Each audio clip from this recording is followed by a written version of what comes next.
Testing 1, 2, 3. Testing 1, 2, 3. March 30th, 2021 special meeting. Everybody, I want to call this special meeting for the City of Orange City to order for Tuesday, March 30th, 2021. Melanie, will you take roll, please? Councilmember O'Connor? Present. Councilmember Kirkman? Present. Councilmember Thompson? Here. Councilmember Alba? Here. Vice Mayor Marks? Here. Councilmember Harper? Here.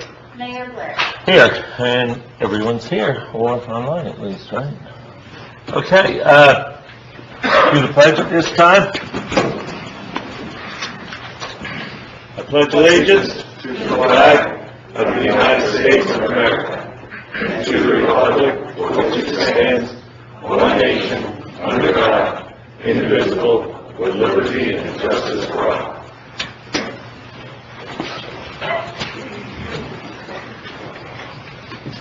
Okay, item number 1, discussion and action. Item 1A, consideration of roadway improvement options and apportionment methodologies for Kentucky Avenue. Mrs. Arrington is going to give us a short history of Kentucky Avenue.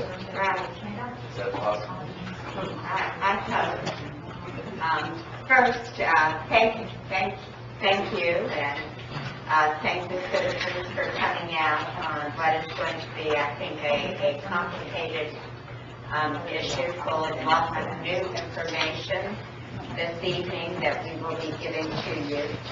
And I wanted to begin by making some introductions. Next slide, please.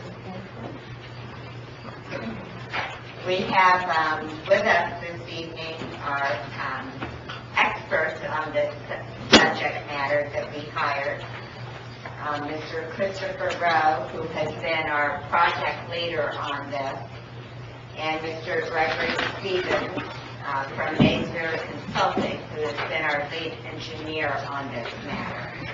We also have in the audience all the different city staff who have worked on this, including our city attorney, Bill Reichman, Migdalia Hernandez, our Public Works Director, Becky Mendez, our Development Services Director, our Financial Whiz, Christine Davis, our Finance Director, and on the telephone we have Raul Valenzuela, who could not make it in tonight for this meeting, but wants to join us from afar.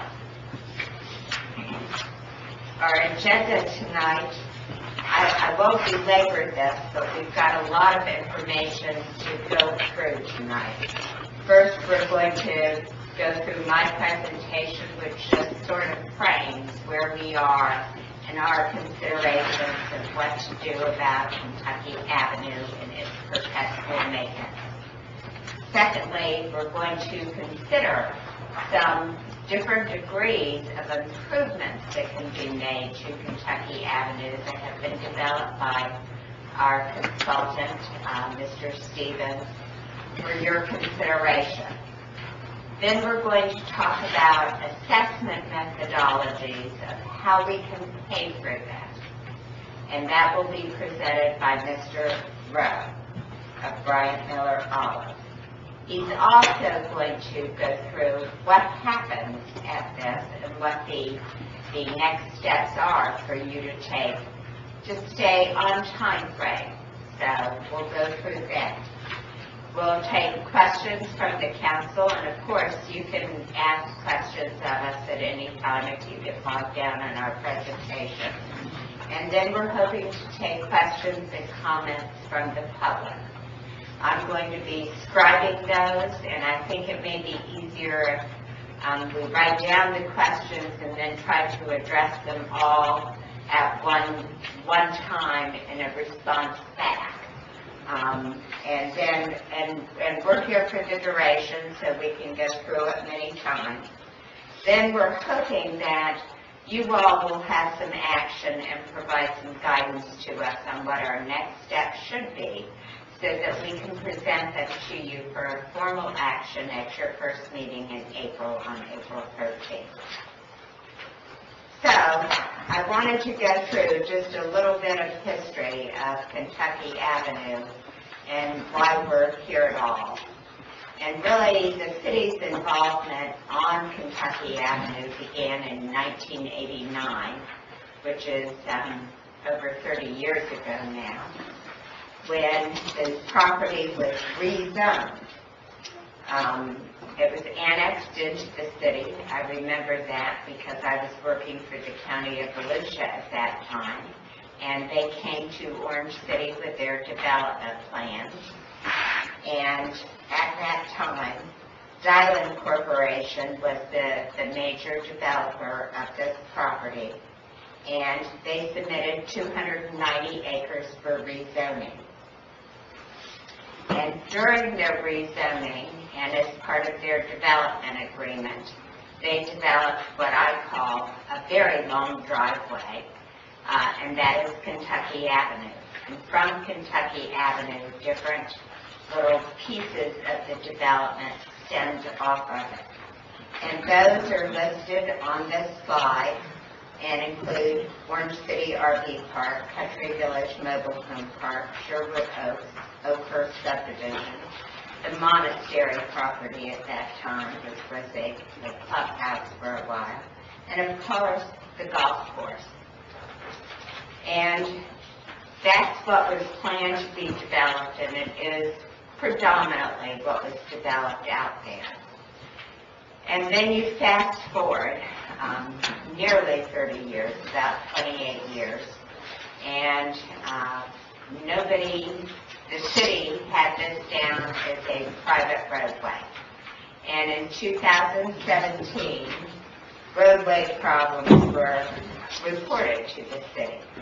And we found that we had some old-timers still working for us, and we knew that Kentucky Avenue was not a city road, and that we were not to fix it.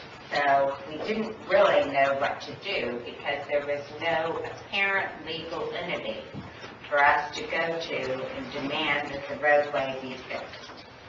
So we obtained title work to identify who the property owners were. And that title work was so convoluted that we really couldn't make it out until we surveyed the title work and figured out who owned what piece of the roadway, because it wasn't all under one ownership as had been conveyed to us during the PUD rezoning. So we got the survey. What we learned on the next slide is what is still the current status of the roadway. We learned that the actual roadway itself, the asphalt and the sidewalk, are owned by 8 different interests as they are identified by the title work and the survey. We learned that there are 7 successor groups to the 1989 PUD agreement, which would include subdivisions and the mobile home parks and the RV park and the big property owners that own the PUD property. We also learned that there are 8 property owners who have access to the road that were not part of the PUD. What we found out is that the roadway really had not been maintained, at least not to our knowledge, since 1989. And that the agency that had been deeded the maintenance responsibility of the roadway by Dylan Corporation, Almanac, or Almanac, I think it was purposely misspelled on different pieces of legal papers, instruments, had been revoked by the state of Florida in 2003. And then subsequently in 2009, Dylan Corporation was dissolved as well. So that anything you would trace back to a corporate entity of the original PUD was no longer in existence. So you move forward a couple of years, and we took some counsel, I think, did the right thing and took 2 actions in 2019. First, you asked us to try and figure out a way that we could come up with a long-term plan for fixing Kentucky Avenue in its current state, and then getting it out of the predicament of being in a no-man's land for the future. And you asked us to develop an RFQ and advertise it so that we could get the best people around to help us through this very complicated process. And we did that. And secondly, you told us that the damaged areas on the roadway were very, very troubling. Would you please go ahead and take care of that? And so we developed the temporary access and construction easements and went out to bid and contracted the work. Next slide, please. So on May 6th, we completed the roadway repairs, and you can see some pictures of those. The construction cost was just shy of $48,500. And we removed and replaced 2 existing culverts. We did 800 square feet of sidewalk. As you will recall, it was cantilevered over a sinking space, and someone could have fallen and gotten hurt. We installed curb and gutter. We installed road base. We put in 4 new drainage inlets and, reconstructed and sodded the areas of construction. So it's working well right now. The second thing we did was advertise for the RFQ, which was a very complicated RFQ. And on June 23rd, you awarded 2 contracts because it took a team of individuals to help us with Kentucky Avenue, to help us look at ways to deal with this in the future.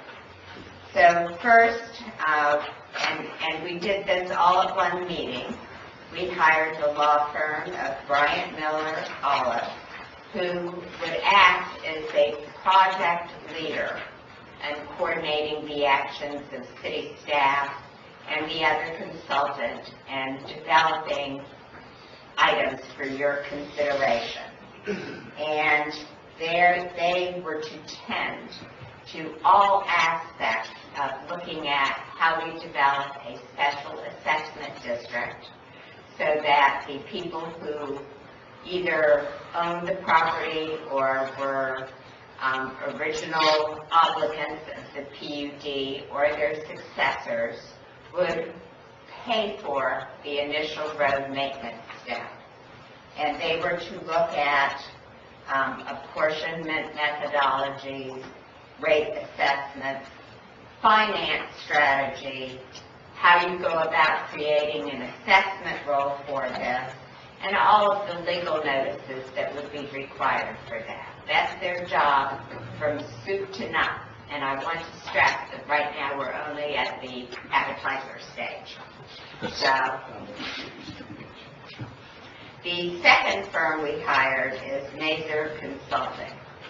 And they were to be and are responsible for all of the professional engineering services, which is the larger part of the contractual work to be done, because it includes geotechnical exploration, topographic surveying services, design and plan preparation at your typical 30, 60, 90-day or 90% completion rate, preparation and submission of permit applications, construction document preparation, preparation of the bid package, and eventually hiring someone to build the road. The roadway construction costs are not included in this, but it takes you all the way up to the point where you could actually now have a firm build that road for you.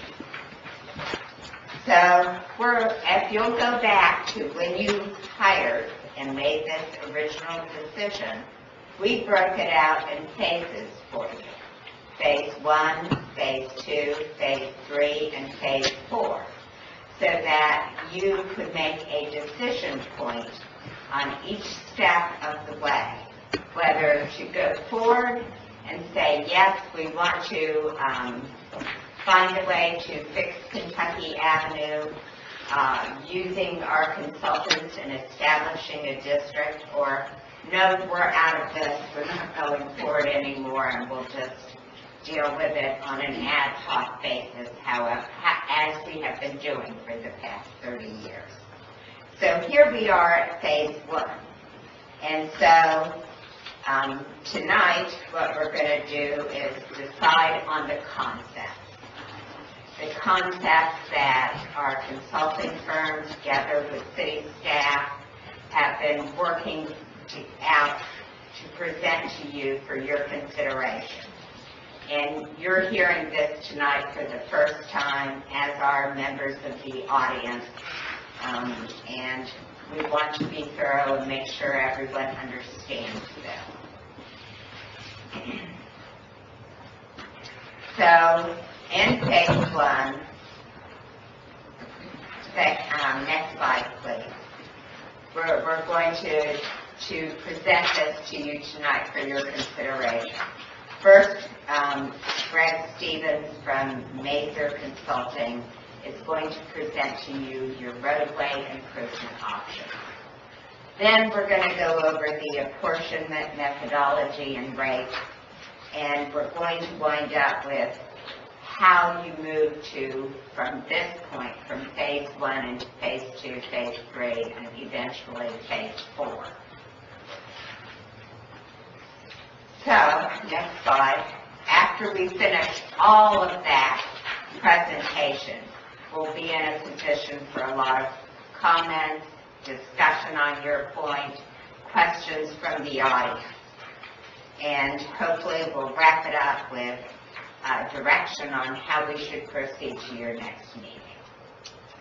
So I'm going to end this here and let Mr. Stevens come up and go over the roadway options that they have prepared for your consideration.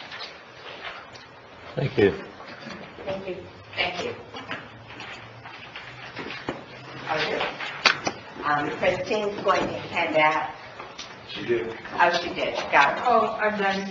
No, we have more PowerPoint. Can you give us one moment? I'm doing it as we go. Sorry. Didn't realize. Sorry.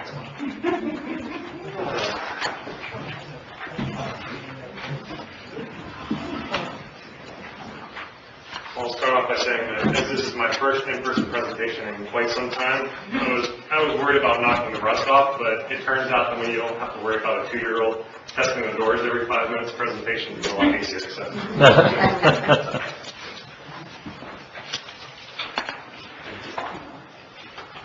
Thank you very much, City Council, for coming out tonight, and thank you all for coming out tonight. Appreciate it. My name is Mike Stevens. I'm the contract manager and the project manager for this project. And Mazer Consulting, as previously discussed, is an engineering firm. And just so everybody is aware, in the last couple of weeks we have rebranded Collier's Engineering Design because of an acquirement. So if you're wondering why you're seeing different labels from us and whatnot, we're going through that right now. But we started this project as Mazer Consulting, and we're finishing it as Mazer Consulting, so we want to keep consistent with our presentation today. So with that, I'd like to already introduce myself. I also handle the pavement evaluation for the roadway itself, and Stuart Rogers is also with us tonight, and he organized the preliminary improvements design for us once we got back the pavement evaluation report.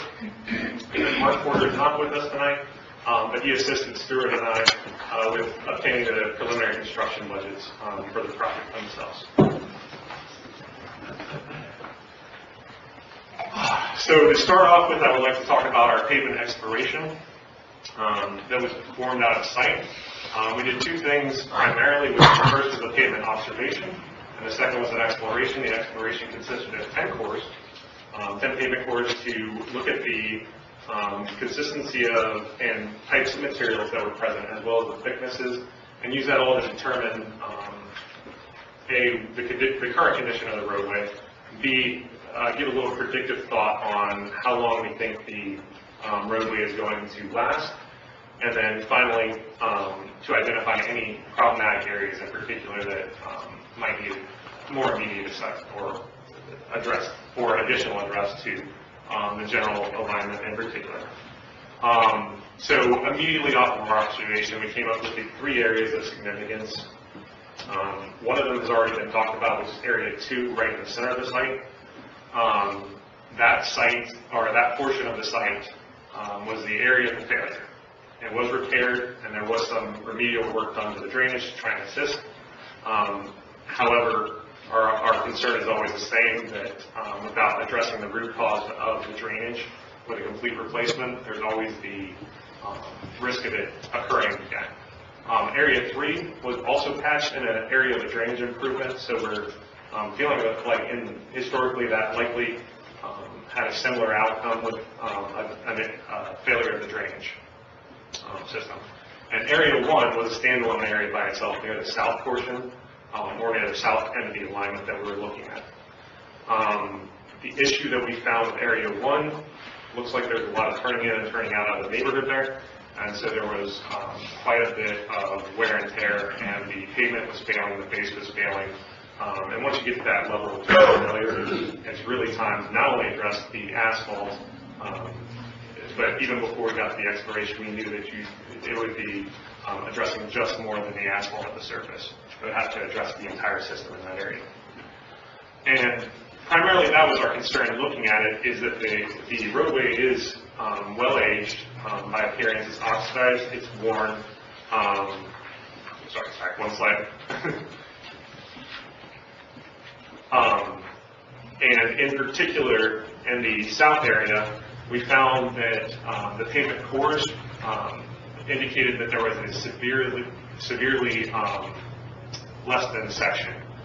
So it's not able to provide a full 20-year lifespan as planned under normal loading conditions. And as traffic loads increase or decrease out here, we might have more conditions like the failure at Area 3.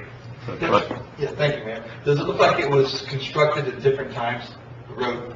There's definite indications that it was constructed at different times, and you can go ahead and go to the next slide now. If you'll look at the green area on the north side, that was definitely at a different time than the red area on the south side, and it's divided by Massachusetts Avenue. The green area was definitely constructed at a different time because we saw different materials, different construction methods, and it was a much thicker section, much more robust section that's able to stand up to a lot of punishment and any real additional loads that we would expect to see from any development in this area. The south section, as we already discussed, had much thinner sections. It's definitely not even rated for a light duty residential roadway. So we saw a real issue there that needed to be addressed. But overall, we were very happy to see that the results gave us hope that this was in relatively good condition for its age, minus the red section on the south. So addressing the 3 main areas where we saw major issues, and then as well as doing something to increase the section in the red area, were 2 things that we were immediately looking at to perform. Now, it is worth noting at this point in time that although the green section on the north-hand side, north of Massachusetts, is in great condition, it is constructed with a concrete base, which concrete, if you pour concrete cracks. That's the way concrete works. Now, above that, you have asphalt that's laid down on top of the concrete. If the concrete cracks underneath the asphalt will crack. There is nothing you can do about it. They have not come up with a solution to that. just because of the cycling of the sunlight and the darkness, the heat and the cold. Asphalt cycles at a different rate than the concrete does, so you always have that pulling and pushing happening, and so over time you'll always have those cracks occur.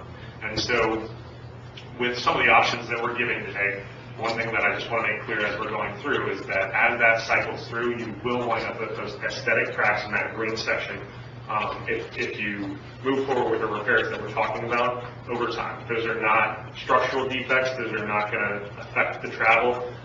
Those are aesthetic issues. Ready for the next slide. Thank you.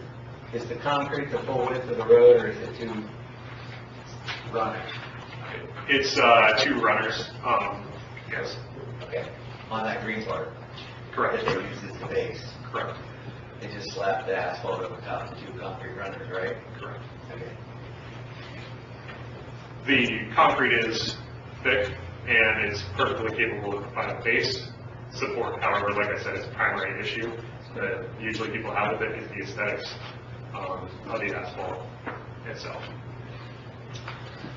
Now, as we move along, once we have the results, Stuart comes in at this point in time and gratefully took over from me to start looking at the knowledge of the roadway and do some preliminary cost estimates based on some preliminary plans and options that we're looking at.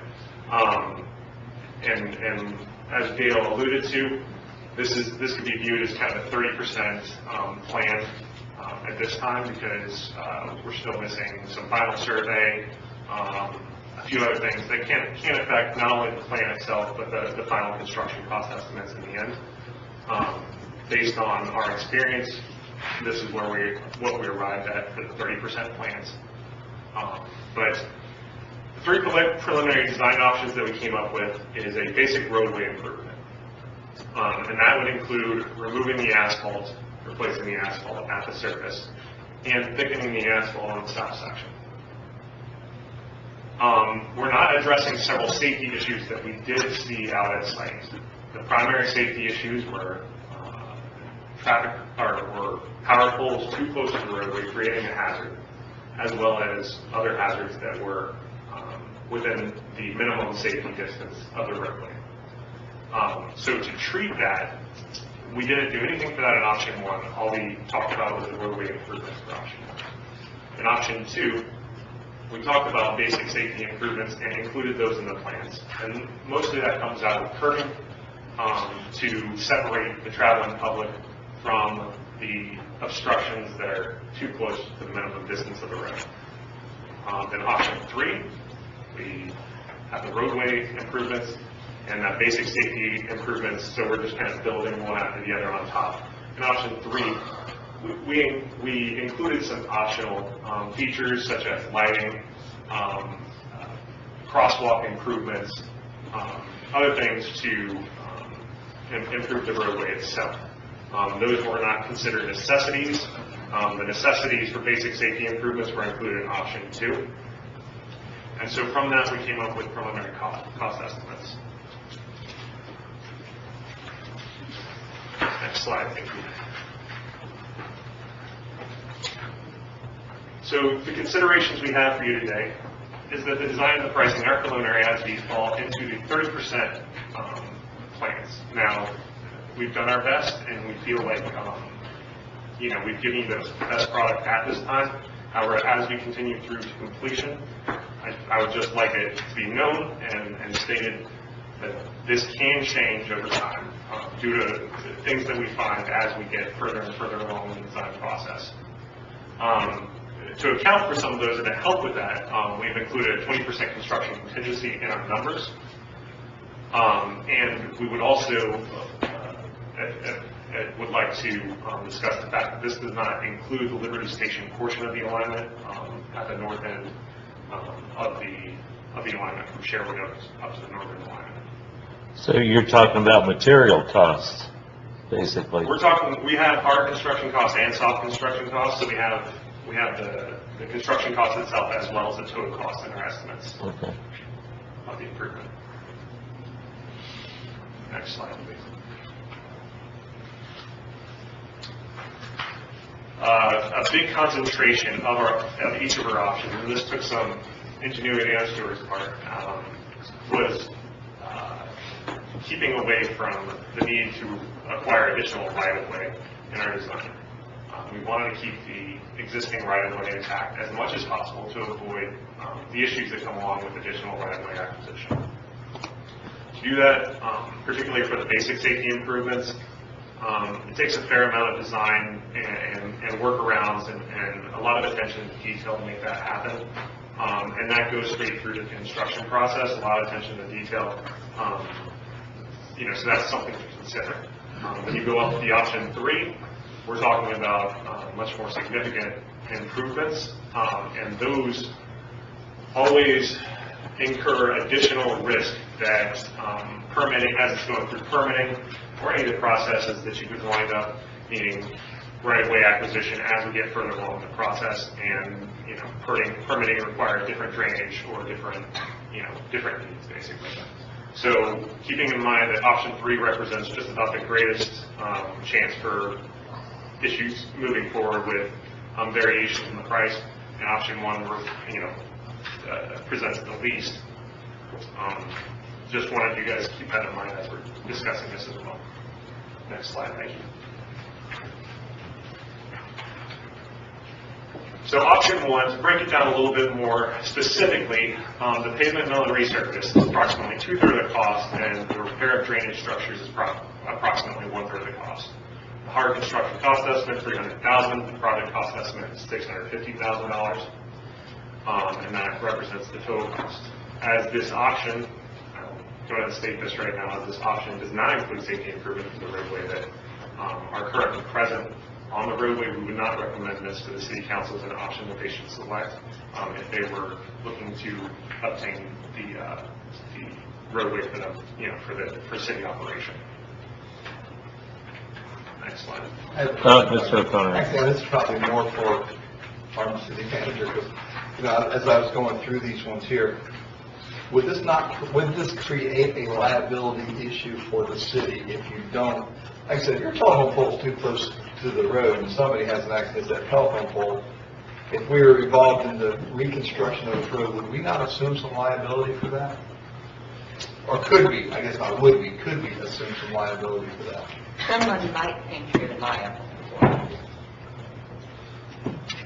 Whenever there's different, with sovereign immunity, which is a convoluted, complicated part of the Florida law, there are differences between design issues, planning issues, and implementation issues. The decisions that you're going to be making tonight are planning issues. They're not implementation. When you build the road, you're actually going beyond policy. You're going beyond planning. You're actually taking on the responsibility. If you were to create something that was inherently dangerous in the design or in the construction of it, then that creates potential liability. When I say creates potential liability, it simply means that the city of Orange City would rely upon experts and consultants to build a project that would meet appropriate standards. And I'm not a road designer, I'm not a road builder, but there are standards that are in this gentleman's industry that you need to follow. You just heard his recommendation. Which is, he does not think that you should go with option 1 and take on the perpetual maintenance of the roadway, because there will be some areas that we have not made any adjustments to deal with the outstanding safety issues. And kind of how I was looking, that's why I asked that question. I don't want to plan for failure. I understand. That's why I So we've asked got 2 more options. Yes, for okay, you. thank you. Sorry, thanks. Moving on to option 2, which, to remind you guys, includes not only the roadway repair itself to address just the near-term failure of the road, but we have basic safety improvements. These mostly included portions of curbs. So you can think of it as partial curbing that separates the roadway from these obstructions is the majority of the safety considerations that we have along this alignment. It's not a huge step up in the cost or execution. Like I said, it's a detail thing. It's a lot of detail for both the construction and the design itself. So looking at this, we have approximately 2/3 of the cost going to the pavement mill and resurface, and additional new pavement areas for safety considerations. So there were some areas that needed to be addressed with widening and slightly changing the roadway alignment. And that accounts for approximately 2/3 of the cost. Limited installation of curbs was approximately 1/10 of the overall cost of construction. Can you give us some examples of where the curbs would go? So the primary obstructions that we're seeing were power poles as well as Right. fire hydrants. Okay. Yeah, utility. I think a couple of trees maybe. Yeah. So they're going, they're starting about 10 feet short and ending about 10 feet long of that obstruction, so that if a car was to swerve off the road, it would contact the curb and Right. be redirected back into traffic instead of contacting the obstruction. Mhm. These weren't borderline obstructions. These weren't, if this was something that could be discussed where we were on the edge of obstruction, we would be having a different conversation as to option one, but these were some fairly blatant and outright issues that we were looking at. Mayor, if I could, Please. what we're talking about right here is, and just to address Councilmember O'Connor's prior question, when a subdivision or a new development is built in the city of Orange City, occasionally we accept the roads as public roads. And before we do that, the city engineer takes a look at those roads real carefully to make sure that they're designed to deal with issues like this gentleman is describing right now. Well, the purpose of this project, the special assessment district, at the end of that, it's going to be like that. This could be, if depends on how this goes forward, could be a city road accepted by the city, built, constructed with funds through a special assessment district. So it's incumbent, in my opinion, it's incumbent on this council to make sure that the product that comes out at the end of this construction project would meet those standards, like we would demand before we accept any other roads and make them public roads in Orange City. Thank you. So with these improvements that we're talking about, they're more advanced than the improvements of option one. So as you might expect, there's a hard construction cost estimate has moved up to $500,000 total, and the project cost estimate is $900,000. As we talked about, it's predominantly the safety improvements and just the roadway improvement. So instead of option one, which had just the roadway improvement, this includes some very basic safety improvements to bring it up to what we consider a more modern standard of safety. Would it, I'm sorry, sir. Go ahead. Would it bring it up to a level that the city would be recognizing from a new developer as our attorney? I mean, is it up to that level? In option two? It follows basic FDOT principles, but doesn't meet those completely. While the gentleman is coming forward, let me make sure that the council understands, during this process, Mr. Valenzuela will necessarily, as a city's engineer, will need to look at these plans and give his opinion to this council about the product that's going to come out of this process. Just like Mr. Valenzuela does whenever we bring to you a development which includes the acceptance of public roads from a developer.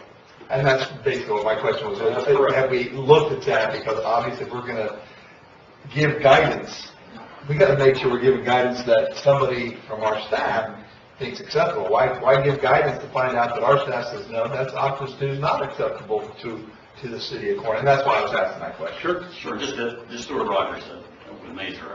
Just wanted to clarify that just a little bit. The second option is what we consider minimum safety measures that would follow DOT's guidelines for the repair of an existing street. And the third option is more like, if you ask the developer to build a street, that's more like the third option. The second option is more like the standard for repairing an existing street just to bring it up to minimum standards. And so that's kind of where we're trying to make the delineation between the two. Does that make sense? Key words, minimum standard. Correct. If you were building the road from scratch, you still wouldn't build it like this. Right. but it's not a road from scratch. It's out there, everything else is out there. It's, okay, let's try to take what we have and make it at least not a liability. It's a historic, you're upgrading a historic area, and not literally, because it's not considered a historic area, but we're talking about that in the grand scheme of things. You can't do blue sky development in historical areas. Like in downtown Orange City, we know we can't have a certain amount of width and stuff because the house is already packed in there. You can't have a front yard that's 20 foot long if the front yard is on the road in a historic area. Right now, Access Appliances is right against 1792. You think that's standards of federal highway, 1792 from the DOT, and we pay, if they pave the road? So I think that's worth looking at, and it's great. We want to make sure we're getting safe, but we don't have a wide open area to build a 4-lane road for the 1,000 people that are going to use it all the time. So I wouldn't be overly, and everybody's liable for everything if the lawyer wants to try. And my concerns were more on, when it's done, said and done, we've got to look at the financial aspects. And that's more where I was looking for, I understand what you were saying, Jeff, but it does, it's the financial side. Obviously, the more you do, obviously, the more you drive costs up, which is understandable, but that's why I was just trying to find that. Have a medium? Thank you. I'm with you, but we're on the same page. It's just both comments about why we can't. Mr. Johnson? Understanding that, I guess option one is the least we can do for this issue. With regard to option 2 and 3, what is the serviceability years compared to 2 and 3? It should be similar. We've upgraded the pavements in both. So the serviceability and structural integrity of the road itself should be similar. It's really the enhancements outside of the structural. We took very similar structural approaches to all 3 options to make the roadway itself structurally sound as far as continued travel in the future and bring it up to some of the option 2. It's regarded as best practices with regard to like the liability aspect. We're not going to be looked at as liable if something happens, and we're not going to be enhanced safety with this. So option 3 has more, pedestrian improvements, other things that would bring it up to a more modern, city road that you guys would be looking at. And this only addresses the very real, basically, and minimum safety concerns. So it's not to say that there aren't any safety considerations between options 2 and 3, but we're talking about the minimum standard of care versus exceeding the minimum standard of care, basically, into option 3, if that makes sense. So we're basically practicing due diligence by going with option 2, and we should be covered. And as far as serviceability years, how many years? You're looking at your standard 15 to 20 years without any maintenance, and with maintenance, you always can try to extend that. But that would be kind of your So the service. difference between 2 and 3 is just the upgraded aspect of safety. But serviceability years is basically the same quality. Okay. Correct. If you look at it, you can look at it as kind of stacked on. Option 1 meets non-safety requirements, but just meets the roadway improvements. The roadway improvements carry through 1, 2, and 3. And then in option 2, you stack on your basic improvements. Now, option 3 is a little bit more complicated because, for instance, you'll be curving basically the entire alignment. So you're looking at not necessarily just transferring it straight, not stacking on top of it. Option 3 removes some of the option 2 considerations and adds on, additional considerations. Would it be harder to add it on in the future without starting with option 3 first? I would say so, yes. Okay. Not impossible, but it would continue to accrue more money. So, I think we can go on to option 3 if everybody's ready. Yeah. Yes, one more side. Yeah, this is it. So as you guys can see, Now the pavement mill and resurface only takes up about a third of the cost, and that's not because it's decreasing in cost, that's because it's decreasing in the amount of the overall project. The substantial installation of the curbs takes up approximately 1/5 of the cost, and like I said, this is basically full curbing from start to finish, which will enhance the drainage. It'll hopefully help with some of those drainage issues. The consideration that, like we talked about, is that could be considered an improvement of drainage with the right permitting. That could, cause an issue. Repair drainage structures again. That's been through all three of the options. Lighting improvements. That is not included with any of the other options, as well as significant sidewalk improvements. And those don't make up a huge portion of the cost other than lighting improvements. But those are additional improvements that weren't included with the options. So the preliminary estimated cost, the hard construction cost is $1.3 million, and the project cost estimate for that is $1.85 million. Does anybody have any questions on the options? Or Yeah, sidewalks. Would that include sidewalk the entire run or in certain portions? So we can take a look at it afterwards if you like, but two sidewalks, one on either side of the road is what you're looking for, and I believe our final did not come up with two throughout the entire portion. It came up with improvements to one on the east side of the roadway, from the south to the north end. But then on the west side, we did have some improvements to the sidewalk, particularly in the south area, south of, I believe, Massachusetts. But we were, like I said, we were trying to avoid right-of-way acquisition, and there would probably be the need for right-of-way acquisition if we went all the way up to the top. So. All right. I believe Mr. Harper has some. Got a question about the lighting. Would it be possible to, let's say, look at option 2 with the lighting? Certainly. Yeah, so it'd be roughly about $300,000 extra. It could. It gets so tight in some of those areas that the continuous curbing also helps to provide that safety feature for the lighting itself. So it might not be a straight shot, continuous. However, I would say it's not going to be, Paralleling the curbing with the lighting. Exactly.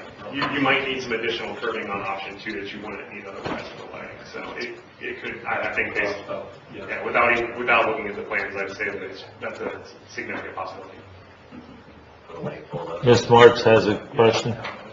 Yeah, I was going to say something similar. Was, with option 2, you're saying the difference is lighting and sidewalks.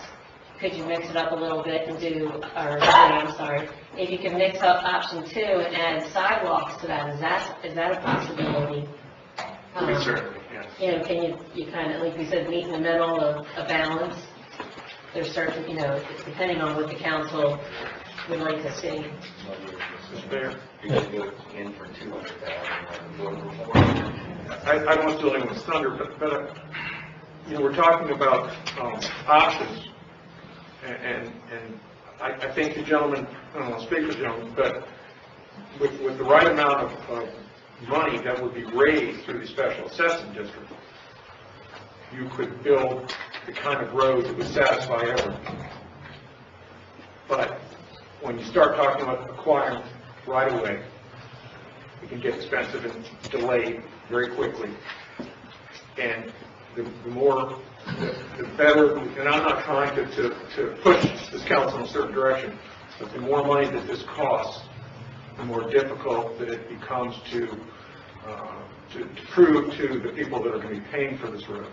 Yeah, to weigh in on that point even a little further, each of those improvements on option 3 are more complicated, are significantly more complicated than option 2.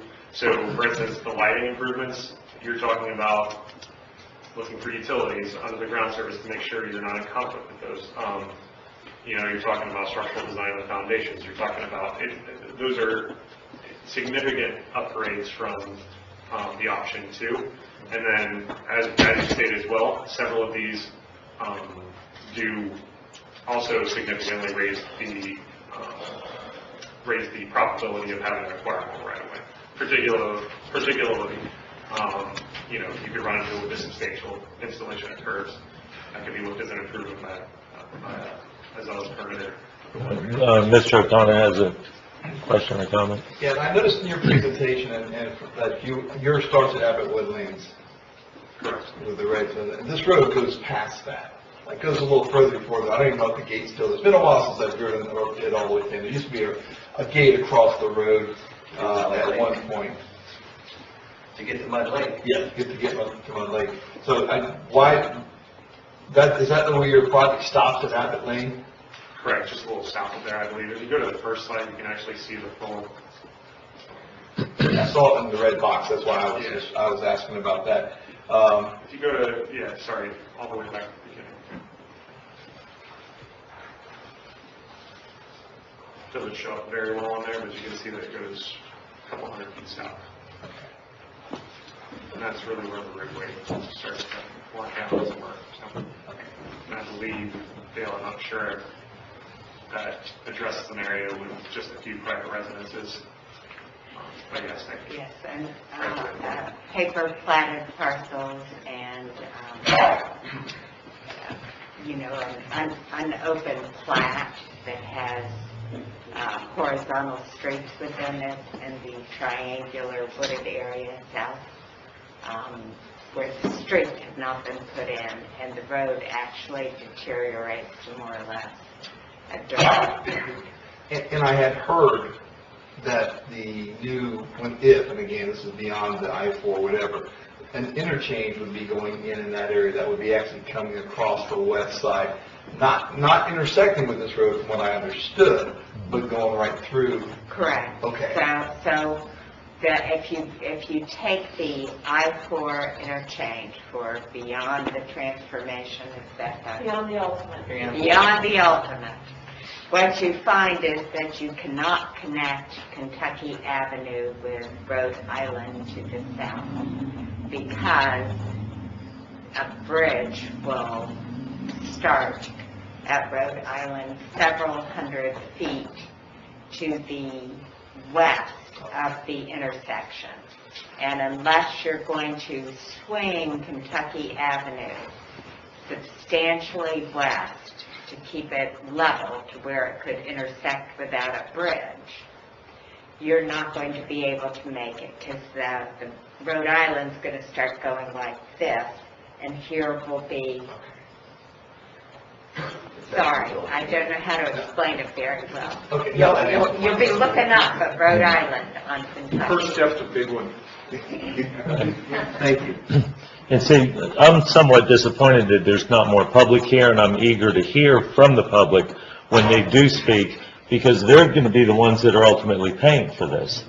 So all these bells and whistles that we would like to add on, well, it's going to come out of their wallet and not ours. So I'm sure we'll hear from those people as time goes on. I'm sure you will.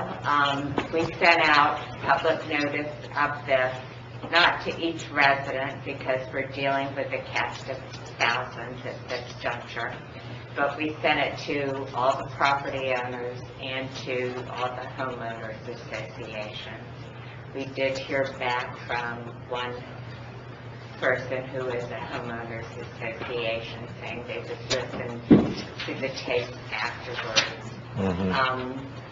The experience, we will send out individual notice once we get into assessment roles. And then, of course, you will be flooded because people will be there. Yes. In addition, people know that you're going to be considering this on April 13th. Perhaps they'll come to that meeting, and they didn't want to come to this one where you're not making a decision. So I'm sorry more people aren't here, too. So. Mr. Crippen online here has a question. Yes, thank you. I just wanted to make sure that I understand this properly. None of the options presented included the necessity for acquiring new right-of-way. Is that correct? That's correct at this time, yes.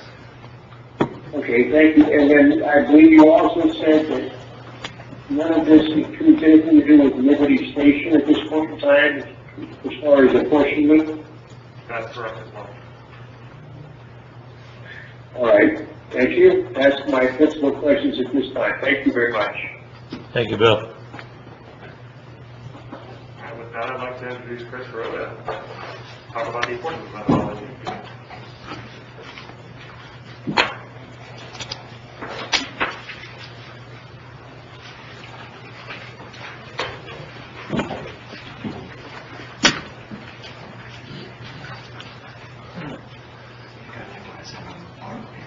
Thank you, Greg. Thank you, Dale. Good evening, council. I'm Chris Rowe. I'm with the law firm of Brian Keller. And that law firm has specialized, among other things, in helping cities and counties develop and administer special assessment programs. In many cases, to fund capital improvement projects very similar to the project you're considering now. If you would advance the slide, once you identify a given capital improvement project and you settle on assessments as a potential way to pay for the improvements, you have to come up with a general plan of finance to understand exactly how you're going to pay for the project over time. And for a project like this, a typical financing scenario would have the city obtaining a loan, often comes from a foreign bank, local or regional bank, so that you have the money up front to pay for the construction cost of the improvements.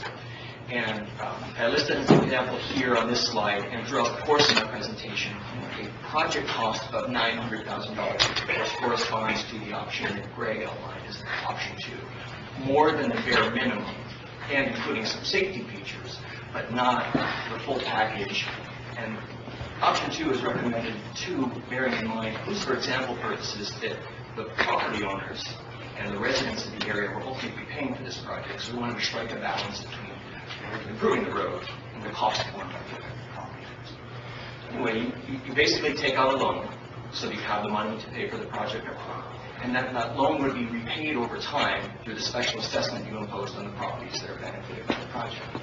One of the advantages of a special assessment is you have some flexibility in determining the collection terms. Conceivably, you could impose a special assessment and require that all of it be due from the property owners in one lump sum up front. However, that's untenable. Vast majority of cases, in fact, each instance I've worked on, the local government structures the assessment so it's paid in annual installments over a period of years. And in a case like this, that period of years would coincide with the term of the bank loan you've obtained to finance the project at the start. So if you take out a bank loan for 15 years, you structure your assessments to be repaid over 15 years. And then each year when that assessment revenue comes in, you use it to pay the debt service on the loan you used to finance the project in the first place. This allows the property owners the benefit of being able to pay for the improvement, which benefits their property over an extended period of time. Once you have that general framework in place, the first step really is to determine, well, now that we've considered the use of a special assessment for this project, how do we apportion it among the properties that are benefited by the project? If you would advance to the next slide, please. Apportionment is just the term used in a lot of the case law dealing with special assessments. It basically just means how you allocate the cost among all of the different properties that are benefited by the project. Special assessments are similar to ad valorem taxes in a number of ways. Perhaps most notably, the fact that you can collect the annual charge on the same bill as property taxes mailed by the county tax collector each November. To the property owner, the special assessment is really indistinguishable from a property tax because it appears on their tax bill and they have to pay it. But one very important difference, especially for our conversation this evening, between assessments and ad valorem taxes is ad valorem tax formula, the method that you go about calculating the ad valorem tax, that's set by state statute. And cities don't have any local control over changing that formula. The state legislature, the state says how ad valorem taxes are calculated. Assessments are almost the opposite. The state doesn't mandate that you use a particular method. You can choose any method for apportioning the costs among the benefited properties, so long as you, as a board, make a determination that that method is fair and reasonable on the whole for allocating the project cost. It's very, very powerful. It gives you the ability to solve a local problem using local means with a wide variety of assessment methodologies that may work for a given project. As it turns out, for road improvement projects that are funded by assessments, there really have been two methods that are predominantly used over time for allocating the costs among the benefited properties. The first one dates back at least 60, 70 years to my knowledge, is linear footage. And what that means is if you own property immediately adjacent to a road that's being improved, then you'll pay an assessment according to the amount of linear footage you have adjacent to the road. So if you have, for instance, twice as much frontage as your next door neighbor, typically you would pay twice the assessment that the neighbor would have, under the theory that your property is capable of using the road that much more. So you basically get that fair and reasonable standard I mentioned, reasonable proportionate allocation. However, the modern standard for allocating special assessments to pay for road improvement projects is trip generation.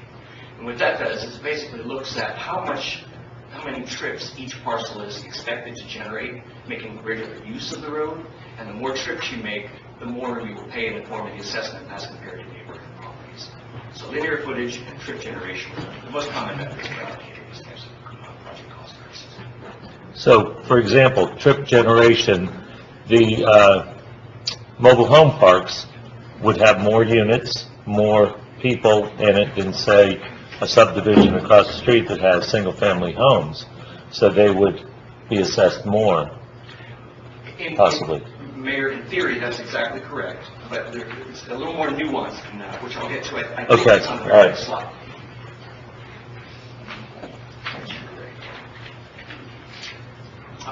So when you're developing your methodology, the first thing you want to do is analyze the benefit. And I mentioned the fair and reasonable requirement for a special assessment. The other requirement under state law to enable a city to impose an assessment is that you have to determine that the property you're levying the charge against benefits from the project in some way. It will turn a special benefit. A benefit to that property that is different from, say, somebody who lives 4 or 5 miles away that really doesn't use the road all that often, doesn't really benefit, at least not to the same extent as somebody in the immediate vicinity. So you undertake a benefit analysis up front in developing your methodology to realize, one, who's going to be in the assessment area, and also proportionality. If someone benefits more because they're right on the road than somebody a little bit further away, it's fair and reasonable to pay.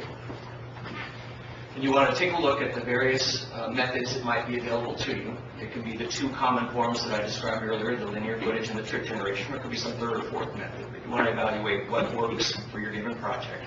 You want to identify detail considerations. What I found in doing this work around the state is sometimes you can develop a methodology that, at least on paper, it looks very, very good, and it makes sense and it's logical. But when you begin to apply it to individual parcels, it may be because of the configuration of a given single-family home or its location of the project, etc., that applying the methodology in a straightforward fashion might yield an unusual result. So you want to take into consideration as you develop your methodology any details around the edges once you begin to explore the circumstances that might justify tweaking your methodology a little bit to address those unusual considerations. And then finally, you develop the methodology and the resulting assessment rate schedules. Once you know how you're going to allocate the cost, you can begin to show, okay, well, these are what the rates would be depending on how much we're going to spend on the project. Next slide, please. This is really the tricky part of the whole thing, isn't it? Yes. How you split the bill. It's just how you split the bill Right. at the Christmas party. Yeah. So but more than that, it's who you're splitting it amongst. Right. Mhm. Well, yeah. You can charge people down the street. Need to have it dinner, you can fairly good about it. So when we undertook that first step of the benefit analysis, to look at the properties that arguably will benefit out of this project, we basically came up with what you see here on the map. This is a boundary of what Dale and Bill referred to earlier as the special assessment district. Sometimes it's called an assessment area. District, I try to steer clear of that because it suggests a special district, a new unit of local government, like a community development district. That's not what this is. This is merely a boundary around a geographic area within which your property will be subject to the assessment to pay a portion of the project cost. You can see I've shown the road here in a somewhat crude fashion. The northern segment highlighted in green, which is the segment adjacent to the proposed Liberty Station development, and then the balance is in blue, which is the portion of the road we're considering tonight for improvement. Next slide, please. So in taking the benefit analysis a step further, we looked at the composition of the parcels, which as a total comprise the assessment area. And in working with the methodology consultant, the traffic and transportation planner who I engaged to assist, numerous conversations, discussions, conference calls with city staff who are much more knowledgeable about the area than we are, not being from here. We basically labeled the different parcels and the different tracts, the different subdivisions with a shorthand so that we could readily keep track of them as we began to apply the methodology to the various properties comprising the assessment area as a whole. As you can see here, the RV Park is identified, Country Village Mobile Home Park is identified as is Sherwood Oaks, the single-family residential subdivision. Next slide, please. So I talked about the potential methods, including linear footage of adjacent parcels, and we ruled that out once we began to look at the project because that method is typically most effective and most very reasonable when all of the properties subject to the assessment are immediately adjacent to the road. That is not the case here. Many of the properties that will benefit from and use the road on a regular basis are not immediately adjacent, which causes some difficulties with linear footage based method. Instead, we focused on trip generation, and that's basically the number of trips attributed to each parcel based on estimated usage, which you determine through reference to reported transportation statistics. Most notably, the trip generation manual, which is prepared by the Institute of Transportation Engineers. It's basically the gold standard, the go-to manual for roadway cost allocation. It's used not only in the case of special assessments, but also for impact fees that fund transportation and mobility improvements, and also for proportionate share contributions that a development may be required to provide as part of their development approval process. And we are therefore recommending trip generation as the basic apportionment methodology for the project. Next slide, please. So we looked at traffic statistics in the area, traffic distribution patterns, and the ITE trip generation manual. And we determined that for each single-family residential parcel, that's basically a house on its own property, each is expected to generate just shy of one peak hour residential trip. So one trip, one single-family residential property is one unit. It's a simple way of looking at it. Each mobile home in the mobile home park generates a little less than half that, 0.46 trips per mobile home. And this was the nuance I referenced earlier, Mayor. Each mobile home in a mobile home park statistically generates less use of the road, less trips, than a single-family residential property would be. I think that's due in part to the larger size of the typical single-family residential home compared to a mobile home, more vehicles using the road. With the vacant property that's out there, there's a fair amount of undeveloped acreage property. We determined to attribute two trips per acre for each of the undeveloped parcels out there. And that's something we worked through and basically decided on because it relates to development approval process here. The base level development approval, as I understand it, working closely with staff, is 2 dwelling units per acre. It can be more, but 2 per acre is about the base. So we went with the basic, the lowest amount, to be conservative, recognizing that if these properties develop to a greater intensity at some point in the future, that greater intensity will be reflected through shifting more of the overall assessment burden to them. So although an acre might be only attributed 2 trips at the outset, if it develops in a year and a half with 10 units, the assessment will be recalibrated so that vacant property then pays more. And that would lower the other people's? Absolutely. Okay. Lower the rental system. That's right. You want to be careful how much you attribute to the vacant property. Right. You don't want to create a sense that you're stealing development rights or entitlements that you're not. So Right. you go with the lowest amount that's reasonable in circumstances, which we determined was 2 trips.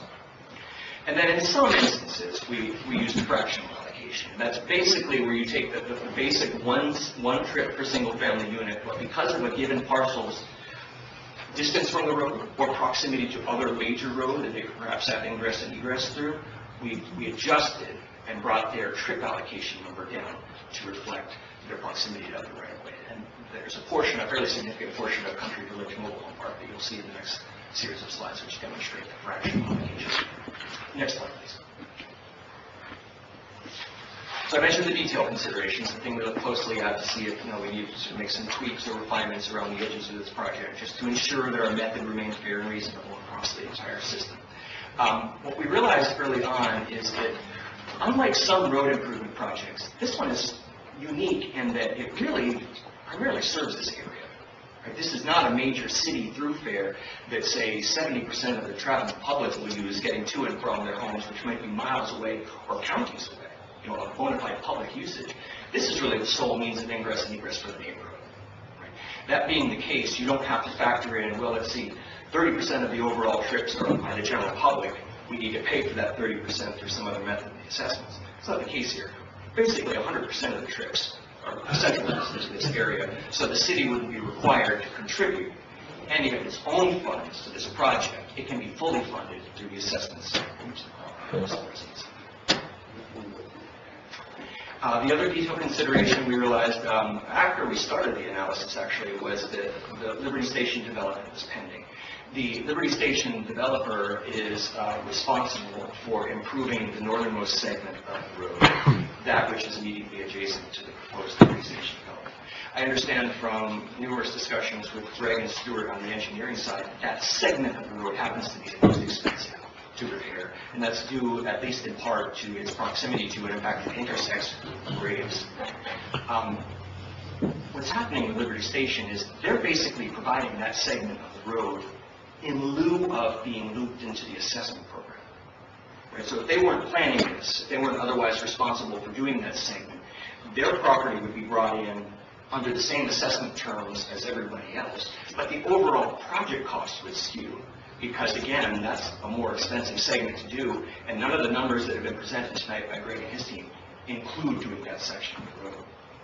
So they're in the assessment area generally, but they're not part of the assessment program because they're responsible for driving a significant portion of the road. Excuse me. And what they will do, as I understand it, we're still in discussions with Mark and his folks, is they will provide basically a performance bond to ensure that that portion of the road is provided by the developer entity, and that the city doesn't have an instance where, oh my goodness, we're queued up and ready to do the bottom 4 fifths, but the top fifth hasn't been done, the developer isn't ready to move forward, he or she will provide a performance bond to ensure that it happens.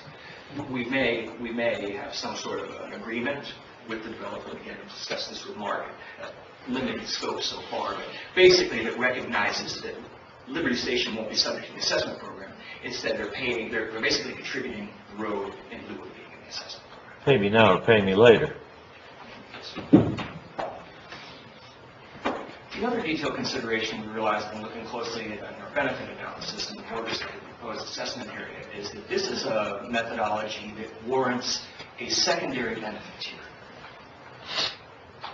such that we're going to divide a portion of the overall cost according to trips, as well as so far, and then another portion to properties that are distant or don't have the same expected usage of the road, but would nonetheless benefit in some fashion. They benefit from the availability of the improved road, is the way that we're referring to that secondary tier. So it's trips and availability.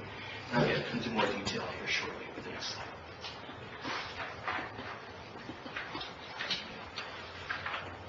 Next slide. All right, so yeah, we've taken the project cost and we've allocated it basically between these 2 benefit tiers, peak hour usage, based on trips, and availability. 90% of the project cost will fall into the peak hour usage trips. Basically, 90% of the cost will be borne by the property owners and residents who are expected to regularly use the road. The other 10% is allocated to what we call the availability tier and divided up among the properties in the availability tier based on dwelling units on the property, or in the case of the RV park, RV spaces. So, for example, if we're looking at the improvement option number 2, $900,000 project cost, $810,000, or 90%, is in the peak hour usage tier, and 10%, small fraction, is allocated to the availability tier. Next slide.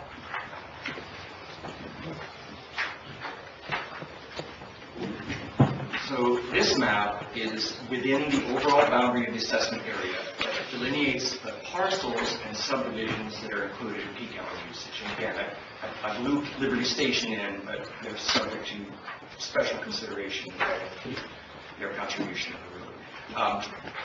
These are basically the parcels that have ready access to South Kentucky Avenue, and which can be expected to reasonably use that as their primary method of ingress and egress to their homes. 90% of the project costs are allocated amongst these parcels, and again, the trip assignment is that then divided at 0.99 one trip per single-family residential unit, 0.46 per mobile home, 2 trips per vacant acre and a fractional allocation for certain parcels within this area that have also access to other thoroughfares and can be reasonably expected to use those at least as much as South Kentucky Avenue. Next slide, please. So I apologize, the font size here is relatively small, but it basically shows the total trips generated by each of the larger parcels and subdivisions within this tier. And if you get all the way down to the bottom there, you'll see it's 432.61 total peak hour trips in the area. So that's how many, the total number of trips you have to consider being generated by these parcels during peak hour usage. Your assessment rate, in this case, and basically any other, is to then just take your cost and divide it by the number of units to come up with your rate. If our peak hour usage tier cost is $810,000, and we divide that by 432 units, we come up with a rate of $1,872 per trip. Now that's the total assessment. I mentioned at the outset, nobody's paying the full freight up front. We can spread it out over time so folks can pay it back over, in these examples, a 15-year term. Could be a little longer, could be a little shorter. We'll get to that eventually. If you amortize that 1870-ish, somewhere in there, over a 15-year term, it boils down to about $188 a year. That's the increase that a single-family home out there would see on their tax bill every year for the next 15 years to pay for the project, based on option 2. No shortage of interest. Sir. Thank you. Real quick question, again, this goes back to the question I had earlier. On the last presentation, I showed it going down to the Abbott Wood, but yet here, G3 and K are in the assessment area, but their road has not been improved. I know they still have access for the rest of it, and that's strictly the reason why. Yes, sir. They don't have any way to get in and out but for South Kentucky. It's essentially someone referred to as their driveway. If somebody, if one of these, and again, strictly example, Monastery obviously has other access points that don't have to get to this option. Would we have the possibility of a community saying, well, we're just going to vacate that road that connects to? Because nobody, I mean, they could actually get in and out of their community without touching Kentucky if they wanted to. Actually, I guess the trailer park. Monastery Road? No, not Monastery Road. The one, the backside of, The one that accesses Rhode Island. I mean, not Rhode Island. Veterans, yeah. They have accesses where they can do it without getting onto Kentucky. Just was wondering if that would be an issue we'd have to look at. Well, here's the rub with that, is that the little access road that provides the back way for the people on Holly Ridge up to Veterans Memorial is in the same circumstances as Kentucky Avenue. It's privately owned by an individual who I believe is required to not keep it up, but to allow people to travel on it. So You don't want to drive on it. So, You can, but it... you know, we have discussed this with area residents who would like us to make improvements to that roadway, but we have no authority to do that. So it's in the same circumstances, this road. So I suppose they could decide that they're not going to use Kentucky Avenue any and transfer the problem to the other roadway through continued use. My question was more, could they legally do that and impact the assessment? That's what I did. That I really can't answer. That was my, okay. Would another concern be like the RV park, the same thing? Yes, I looked at They it don't from the other really one use as well. that road, they go out the front onto grades. They could, I don't know Right, if they they could do. say, I'm gonna shut that down and, you know, I don't want that, you know. And my question was if they could actually legally vacate that So road. the RV park is primarily in the availability tier, if you go to this slide.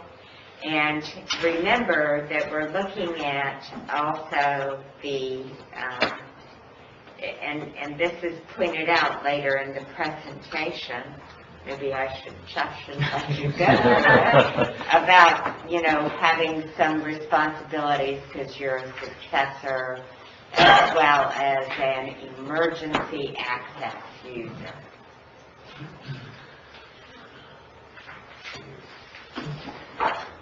Okay, go on. My problem is the math. Unfortunately, even with what was presented tonight, it's not 810. I didn't write up 810,000. But you didn't give us anything where Liberty Station's paying for that green area in your presentation. Section 2, or option 2 was 1.4 million. So, where's the problem? No, option 2 was 900,000. Yeah. Option 3. Well, how come it was moved? No. Yes. Yes. 1.85 million for option 3 and 1.4 million for option 2, because you had two different numbers. You had 500,000 and then you had 900,000 for option. The construction cost is, You don't have the soft cost is top, it goes up. Option 1 is was $500,000. $950,000 total. No, not option 1. No. Sorry, I can address that. They were hiding. They're the addition of the two. So the soft cost includes the construction as well as the other, so that's a total cost. Someone call it out the door. Which slide are you on? So 900,000 for option 2 is the total cost, including construction costs as well as design, other issues that have been resolved. The 500,000 is nearly the construction site cost on its own. So if you're looking at slide 9, is that what you're looking at, Jeff? I'm looking at it. I'm trying to get back to it. Sir. Why he's looking. Yeah, go ahead. Can you give me your answer on what my question was? Because I really don't know if I got it. You've traveled the state with this thing. Have you seen communities try to pull that? And does it affect the assessment? Dollar value for what people are being assessed? So if I understood the question correctly, there's another privately owned road out there. It doesn't have to be privately owned. There's just another access to that community that they could vacate the one touching Kentucky. You say vacate, you mean abandon the private? Abandon it completely so that the people cannot get to Kentucky. They put a gate across there. Yeah. Didn't know if you've seen that happen. What I've seen happen is sometimes in a given methodology, a property owner might perceive that if I change the circumstances in my parcel, I'll no longer benefit from the project. So I can escape a share of the assessment project cost by rigging the system. Where I see this happen most frequently is, say somebody owns 4 parcels side by side, each is assessed $1,000 for a road project like this. And it's done on a per parcel basis. They run down to the property records office and they combine all 4, so now they're just paying $1,000. Yeah, now I was more concerned about the community that just said exactly what you said. Maybe I can get away from being, by not touching that road, by not having any access to Kentucky, now my parcel should not be part of the overall assessment. Arguably, that is unfair to everybody else in the assessment. Not going to argue. So what I try to do when I structure the assessment program, which will come later in the process if the council is inclined to move forward, is avoid that sort of game. You can't necessarily contemplate every scenario where somebody might try and escape their fair share of the burden. But the general premise here is that if your property benefits at the time we impose the assessment project, your property is going to be subject to assessment. Every assessment project is based on a point-in-time survey, a snapshot of what the area looks like at the time you impose the assessment. And if a property owner makes changes to their configuration after that point, you're not obligated to then reconfigure the assessment and increase everybody else's to give them a discount. Thank you. Okay, so your presentation is hard construction and then projects here. So I used that with that you're going to, I added those together. There's hard cost and there's a project, finalized project cost. So in your project cost estimate, you've got all of your engineering. So we all know that the design, that hard cost it's gonna be up a little bit higher, but that's okay. I figured out what you said and why I got it wrong, so the 900,000 is fine, I understand. Right, that's your Your total specific cost. Presentation, if you just. And it includes your 20% contingency, it includes Right. the 50,000 you already spent fixing the road, it includes quite a number of things. Right. I don't know why you would tell me 500 in the presentation. So but I understand how you did it, I just don't know why you would do it that way. The project is 900 grand, that should be the number. Okay. That's all, it would have been easier for the president. Go on, sir. Okay, so let's figure out, so now we know that we can charge everybody 432 bucks. So this is the diagram that shows the availability. These are the parcels that are subject to the lesser assessment for a couple of reasons. One is that they don't have the expected usage of the road to the same extent as the folks who are closer to it. Basically a proximity measurement. They do, however, have some access to the road and can be expected reasonably to use it on occasion. Others, as Gail pointed out, emergency access for both the RV park and Oakhurst, where in the event of emergency, gates can be opened and they can have immediate access to South Kentucky. Also, they do have arguably some lingering maintenance responsibility, which derives from the original PUD approvals back in 1989. Also, in much the same way as a rising tide floats all boats. An improvement project of this nature has the potential to increase property values for everybody in the proximity. So we determined that these additional benefits, although not to the same degree as rated usage, nonetheless justify some apportionment of the overall cost. There's some benefit there, lesser amount, 10% beyond everybody else, but some benefit. So we took 10% of the overall project cost, which would be $90,000 on that option 2, and we allocated among these parcels on the basis of actual dwelling units in case of Oakhurst. Attributed dwelling units, again, we talked about 2 per vacant acre for the undeveloped property, and then on the basis of RV spaces for the RV park. Next slide, please.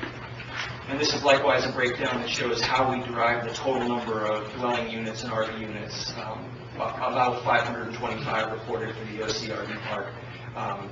RV parks and mobile home parks report their statistics to the Department of Health, Florida Department of Health. I think we took the 525 from that. In any case, we came up with a total of 696 dwelling units and or RV spaces in the area. So again, as with the trips, any assessment methodology, you take your project cost in the numerator, put your units in the denominator, you do the simple math, and you get your rate.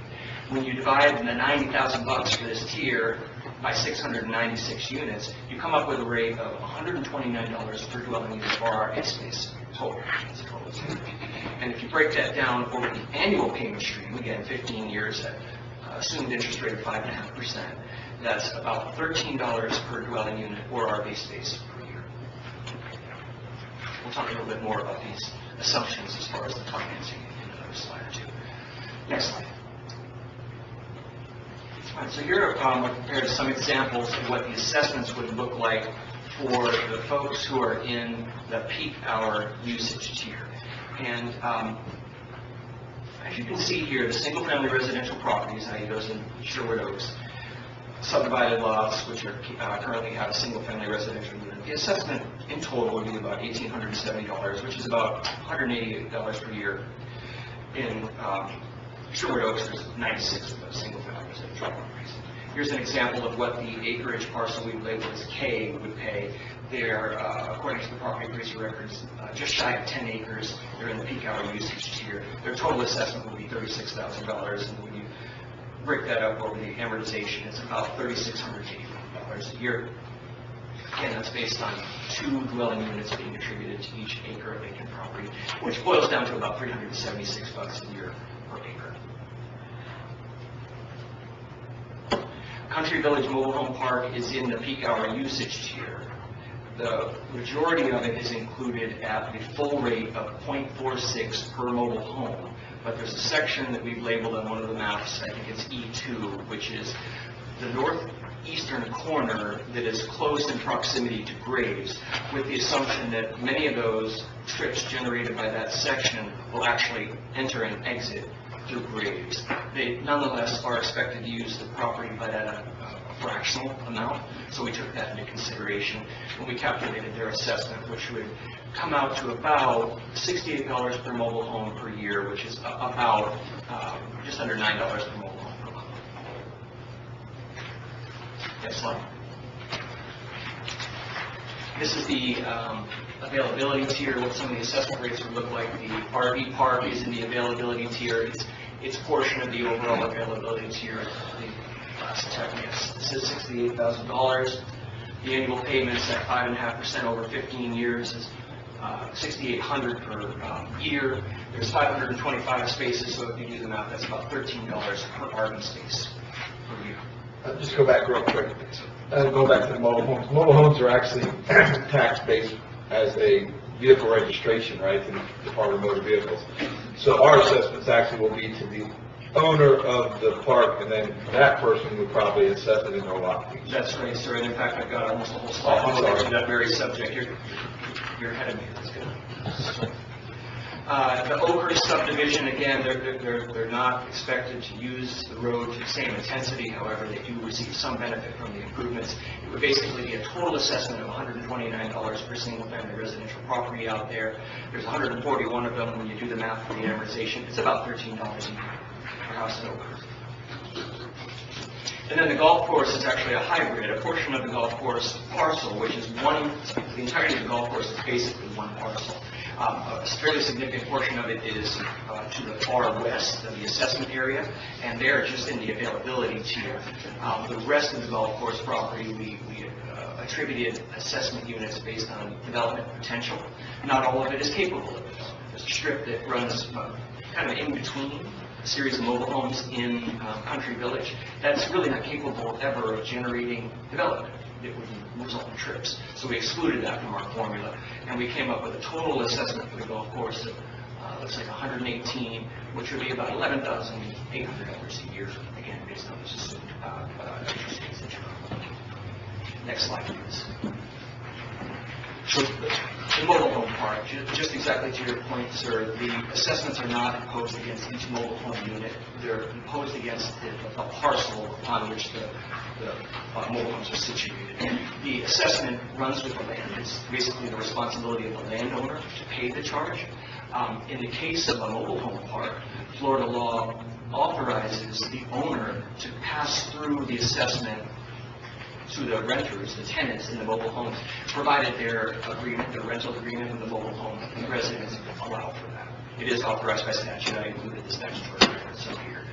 Of course, the mobile home park would want to confirm that on his or her own and talk to their council about their ability to pass through. But the assessment is not imposed by the council against the mobile home out there. It's imposed against the landowner.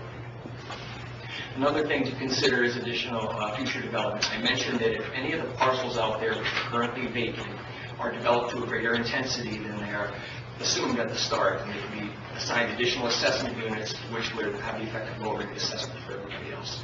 Another instance of that is, it hasn't gone through development approval. I think it's very, very preliminary right now. There's a series of vacant parcels we labeled J in one of the earlier maps. There is a tentative plan. I understand it's conceptual right now. There's no real plan just yet. But if that were to come to pass, and it has, for instance, 80 single-family residential units and 50 more townhomes, then that too would be drawn into the assessment program, again, lowering everybody else's assessment. Now you have more evidence to share. Next slide. City ownership. If the city currently owns, or if the city were to acquire in the future a parcel that's subject to the assessment, usually what happens is the city would pay the assessment for that parcel. It could do it by making the annual payments over the payment term. Probably the more common approach is just pay the assessment outright up front. So as you can see from the examples I gave of the amortization, your assessment rates, how much each property is going to pay, are really a function of the total project cost, right? How much you're trying to allocate among those properties. The interest rate over time. and then the repayment term. Just like with my mortgage, my wife and I recently refinanced, we considered, do we want to stretch it out over a new 30-year term, or do we want to do it over a 15-year term? With a 30-year term, our payments are that much lower, right? Because you're spreading out the payments over that percent. If you were to shorten the term to 10 years instead, then the numbers I presented here tonight would go up accordingly. If you stretched it out to 20 years, then they would go down. One thing to bear in mind about assessment projects is that the banks and the lending community that make loans for this type of project, paid for by an assessment, typically don't like to go out much beyond 15 years. I've seen some that will do 20 years. No way that I know of will do 30. If you want to do 30, you have to do a different financing structure, a conventional and historical bond issuance, right, which is a lot more involved. You typically would have to do a bond issuance for basically $1 million project. That's a 20, 30, $40 million project. So I use 15 as the amortization example, but it might be that once we get to that point, my client would be willing to do it for 20 years, in which case everybody's assessment comes down very anyway. Another thing I wanted to underscore is that the assessment rates we're providing here tonight, these are examples. Much like Greg's qualification as far as the options and costs, these are basically designed to give council and the public an idea of how this methodology could work to allocate the cost among the parcels that are benefited by the project. It may be, if council determines to move forward, that as we get further into it and we look more closely at the parcel composition, other factors out there, it could change. It could go up, it could go down a little bit. Some property maybe that we hadn't assessed before, we might find a way to bring them in. Others we might have to exclude. What I think we've given you here tonight, though, is a good example of how the methodology works and a good working estimate for what the assessment load would be if you went with option 2, the $900,000 option. Again, it could be a little more, could be a little less. I think we're a good estimate here for purposes of deciding, hey, should we move forward, or is this untenable here? And I think that might be it. Is there another slide up this? Yeah. Timeline. You need to go over your time. Oh, yes. Advance one slide. I don't think you can hear. Okay, so here is an example timeline for how the next steps in the process can proceed. Sometime in the near future, council would make a determination on whether or not you want to commit to doing phases 2 and 3. And as Dale pointed out, the overall project was sort of phased so that we could limit your exposure and your expense if you determine, after we look at the close numbers, that you don't want to proceed. It wouldn't make a lot of sense to commit to the full expense of the consulting team for all the phases at the outset until you know what the assessment picture generally looks like. It may be that we had presented numbers tonight that led to a $6,000 assessment for single-family residential unit, or $1,000 per year. That would probably, not in every case, but probably in many cases, be a no-go. That would be a non-starter. What we were hoping to do, though, is to basically get you an idea of how it works, so you could make a decision in short order, in what time frame, whether to proceed with phases 2 and 3. If you do so, then sometime around June, we would come back with a resolution to initiate the assessment project. And that resolution would describe the project itself, the total project cost estimate, the method of allocating the cost. It would establish a public hearing for all the affected property owners from 4 to 6 weeks away. It would direct the provision of notice to those property owners, and that notice is twofold. You publish notice in the newspaper, sort of a general notice that you're going to have a hearing to consider the assessments in the project, but also, importantly, mail notice to each of the affected property owners. So that's a notice that's tailored to each individual property owner. It explains to them what the project is, what the purpose of the assessment is, and importantly, what their maximum assessment is and how much they can expect to pay each year through the assessment term. That's important. It's really a critical piece of information for the property owner to have, because without that, they don't know whether to support the project or say, ooh, no, that's a little too high for me and my family. I better turn out at the hearing and let council know that. So sometime in June, we come with that resolution that starts the assessment process. In July, we give those notices. August, we come back for the public hearing on the assessment, where you receive comments from the affected property owners.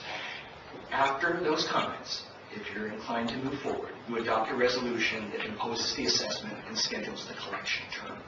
You also, if you're going to finance it through a bank loan, after you impose the assessments, usually the next item on the agenda, you consider a resolution approving a bank loan. A bank loan in an amount not to exceed $900,000 to finance the project with the assessments you just approved. Then in September, you would typically conclude your prepayment period. It's common, not required, but it's common in capital assessment projects like this to give the property owners a window of time where if they want to, they can prepay the assessment in full. And that does a couple things. One, it avoids them having a lien against their property and the amount of the assessments. Same as ad valorem taxes, by the way. There's no special lien here. It's just they're subject to the assessments like they are taxes. But it also allows them to avoid the financing costs of the bank loan. You'll incur some expense in setting up the bank loan, closing costs. But then you're going to charge interest over time. Right? The interest the city incurs on the loan over time will be passed through the annual installments of the assessment everybody pays to include that interest. So some people might say, I'd like to avoid all that. Let me write a check for my $1,800 now, or whatever the number is, and be done with it. So you'll wrap up that voluntary prepayment period sometime in September if you choose to offer one. And then you'll close on your bank loan shortly thereafter so that you have the money to actually do the project. Come November, the first installment of the assessment would appear on tax bills.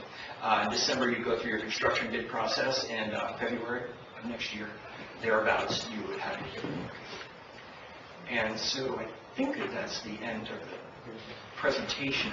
Could you advance one slide? Yeah, that is my conclusion. At this point, I'm glad to take any additional questions council might have. Or Okay. Anyone have any? Mr. Crippen, do you have any questions? No, sir. I very much appreciate that presentation. It'll be complicated. We'll see what happens. Thank you. Council, anyone have any further questions? Comments? Okay, thank you, sir. That was very well done. I appreciate that. Very informative. Mr. Mayor, Council, I cannot begin to tell you how unique this situation is that we have tonight, that you have had to deal with this. And I personally want to thank Mr. Rowe and his council for their patience and dealing with a very complicated factual, engineering, and legal standpoint. It's, I mean, I don't want to speak for Mr. Rowe, but I've never seen anything like this in my career, and you know, this is something that if this council wants to move forward, it'll be something that can be a real benefit, as Mr. Rowe said, to the property owners out there, which will justify the special assessment. Mr. O'Connor? I actually have a question for you, Mr. Richardson. It has to do with, the whole thing of doing this is that before we do anything, if the council so decides, if the residents agree and go forward with this, this is all dependent that the road becomes a permanent, a city road, from some time forward or no?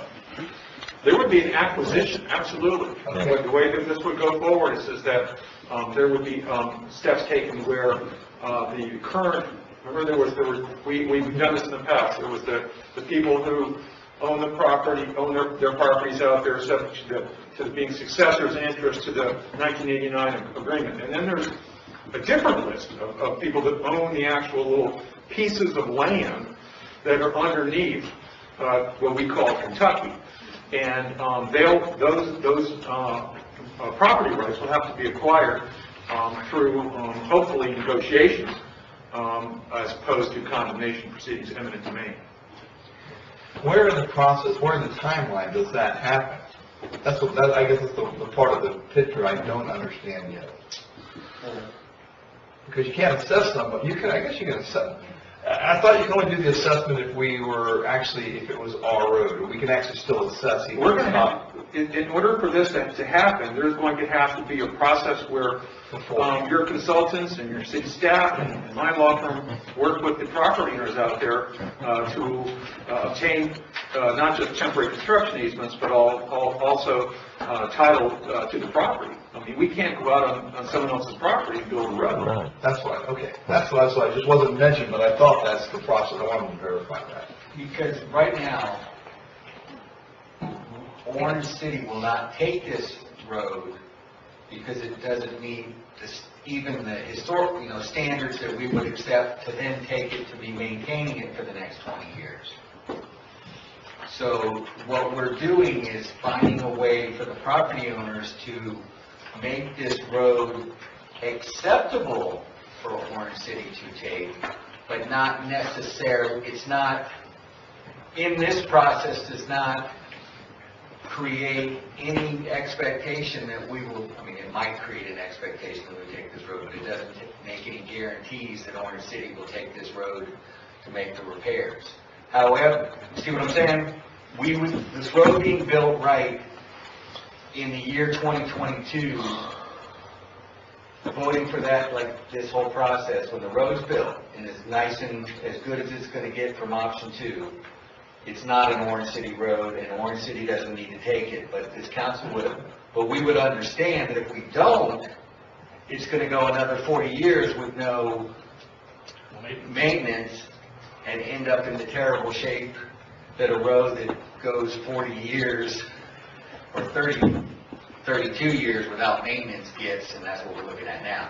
So we would want to take it in that it's qualified so that we would then be able to budget 15 years from now to somehow put some paving on it. No, I was under the impression that we will own the road as we go through with this, yeah. We won't, Yeah. but we won't necessarily own it. That would be another legal step, right? No, we're gonna own it, it will be our road. It'll be a city road. Yes.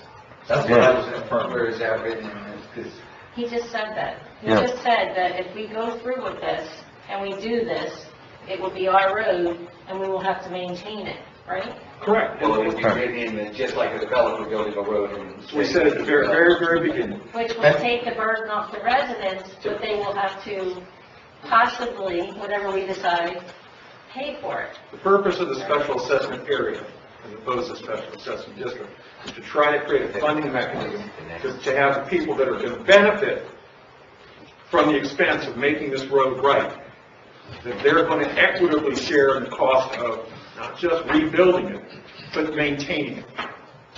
And so that's why you have consultants, like the folks that spoke to you this evening, about what it's going to cost to rebuild this road, or phase 2, section, the option number 2. But at some point in time, there's going to be some continuing maintenance costs for this road. So I guess the issue is that included in the special assessment area as well? No. And that'll be the Because I agree with you, Mayor.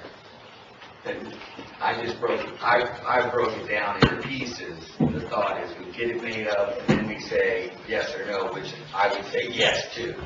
You're thinking we get it up to snuff, we're going to take it right off the It's gonna be bat. ours. Yeah. Go ahead, Ms. Harrington. That was, But it's a different, well, the intent that I had, which may not be what you want to do, was that we treat this much like we do a new construction in a new subdivision. The road is built, it's built to our standards, and then it becomes our responsibility forevermore. And you treat it like a public road from that point on. And you do that because you don't want to be going through this type of program every 20 years when the roadway needs to be resurfaced and remilled.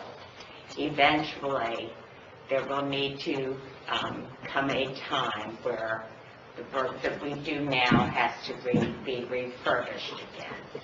And, every city has a road program for resurfacing its roadways to keep them up to snuff.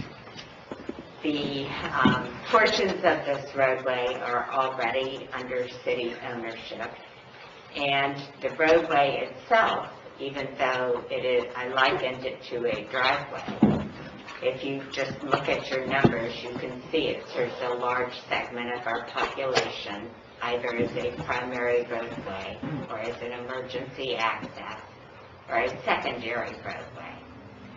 So just trying to figure out a way that we could provide for the perpetual maintenance of this roadway. If you don't accept it as a public road, like the vast majority of our streets, that are not within mobile home parks or within the Oakhurst subdivision, which is a private subdivision. If you don't take it as that, you will be facing a similar price process, should a segment fail, should something happen on the roadway, or should the length of time go by that you just need to bring it up to standard again, 30 years from now. You'll be looking at a whole new situation, very similar to what we're going through right now. So, Mr. Harper has a... Yeah, it looks like there's a hurdle here, right? Reading an email, I don't understand. that's a letter that was sent. It's a letter apparently. We can read that during public We comments. put one of those at each one of your places. This, remember how I've explained that the roadway is owned by Right. 8 different individuals, Well, and Mr. Stokes, right. who wrote this letter, his attorney did, owns a segment of the roadway that is adjacent to Liberty Station. And Liberty Station is dealing with him to acquire the property. So So this is not he's really a the, hurdle for us at this point? well, not at this point. He is the one person who has, who I was not able to contact, have not been able to get in touch with, and he holds himself out, and and that could happen with any one of these property owners. This is a long, complicated road that we're going through. The timeline that was up there is optimistic, and it could be that Mr. Reichman and I are not successful in getting temporary construction easements that convert to ownership deeds upon completion of the project. What we were trying to present to you was a way that it could theoretically make it on the tax bill this year, and we could actually start the project next year. That may not be the case. It may take longer. And we don't know the hurdles that we're going to run into in each step of this process. This is truly a complicated process. Did you say that the city does own portions of that road? So is that a yes? Well, I want to be clear, because they're dedicated to the city to hold in trust for the traveling public. So we've got a little bit of unimproved dedicated roadway that is ours. So is it a consideration that the city would take some of the burden off the residents, and we put some money in too, so that it's not all on them? Well, we have not put that in front of you at this time, because during your preliminary discussions on this, you made it, you as a group, not you as an individual person, but as a group, your discussion points had been, in 1989, we were told this would be a private road. We approved the development on the basis that we would never have to be maintaining the roadway. We want to bring it up to standards so that we can take it over, but we don't want to invest in that. So no, we have not allocated a portion to the city, aside from the one lot that we own, which has our well on it. And we'll be maintaining it also once it's built, so. But you could certainly do that. That is within your consideration. We have also followed the direction that was given to us, which was to recoup our past costs. So in our $900,000, you've got the, I'm going to call it $50,000, but it wasn't quite $50,000, that we spent on the 2 culvert areas, and you've got the money that we've spent thus far on engineering, and that's it. Mr. Harper, go ahead. I have a legal question concerning this email. We've already spent $48,381 fixing that road. If Mr. Stokes refuses to cooperate, is it possible to take his section of the road and send a bill to the portion of that he would be responsible for? You know, I have not had any communications with Mr. Stokes or the attorney that was identified in that correspondence. I know that the representatives for the developer have, and I certainly don't want to say anything this evening that could complicate your discussions. Yeah, and I was basically the same thing. We as a council, strictly based on safety, our fire team talked to us about the hazards that were here and all that. We have invested almost $50,000, just in actual hard construction costs, to make sure that the road was passable for our emergency vehicles, even though it's private road. I mean, that's safety. We put safety first as a diet. And so we have invested in this. We really have. And going to what Jeff was saying earlier, that's why I was asking that question, because in all the timelines that we looked at, it was never mentioned that this is all, to me, contingent on the road is a city road, and that we will make sure that it's properly maintained as all city roads going forward. You don't make an investment or ask residents to make an investment if we're going to be in this exact same predicament down the road. But as you said, it had not been brought up. I know from earlier discussions that we've had, we were talking ownership, and that's why I was that's what I was following up on. Sorry, but my son got in an accident, and I'm going to have to go. Excuse me. Thank you. Okay. So I think we've just kind of incorporated item D here, overview of next step and timeframes. We've done that. Mrs. Arrington has an emergency to tend to, so we're going to excuse her. Thank you. And move on. Can I say one thing real quick, what we're doing, and then you got the questions, I'll be real quick. But This is not totally unprecedented as far as people being assessed to build roads in their neighborhood, and then the county, an example, the county taking it over. The numbered streets in Orange City, the county did a $54 million assessment, or I don't know if that was the number I read, I don't know about all the details, but everybody that lives in the numbered streets has an assessment for 15 to 20 years on their property to pave roads in that neighborhood, because the county allowed houses to be built on dirt roads. So it's not like this is having us set an assessment up to have people pay for roads is some terrible, onerous, ogre-like function of the city of Orange City to solve a problem that was created by developers. And then this is a story why we have a problem with developers who made claims in 1989 that leave it on the hands of the tax-paying public to pay their freight after they've skinned their adder off with all the profits. So, well, let's just give it everybody. yeah. I think he's good. Okay, so we've had questions and comments from the council. Unless there's more, Mr. Crippen, do you have anything?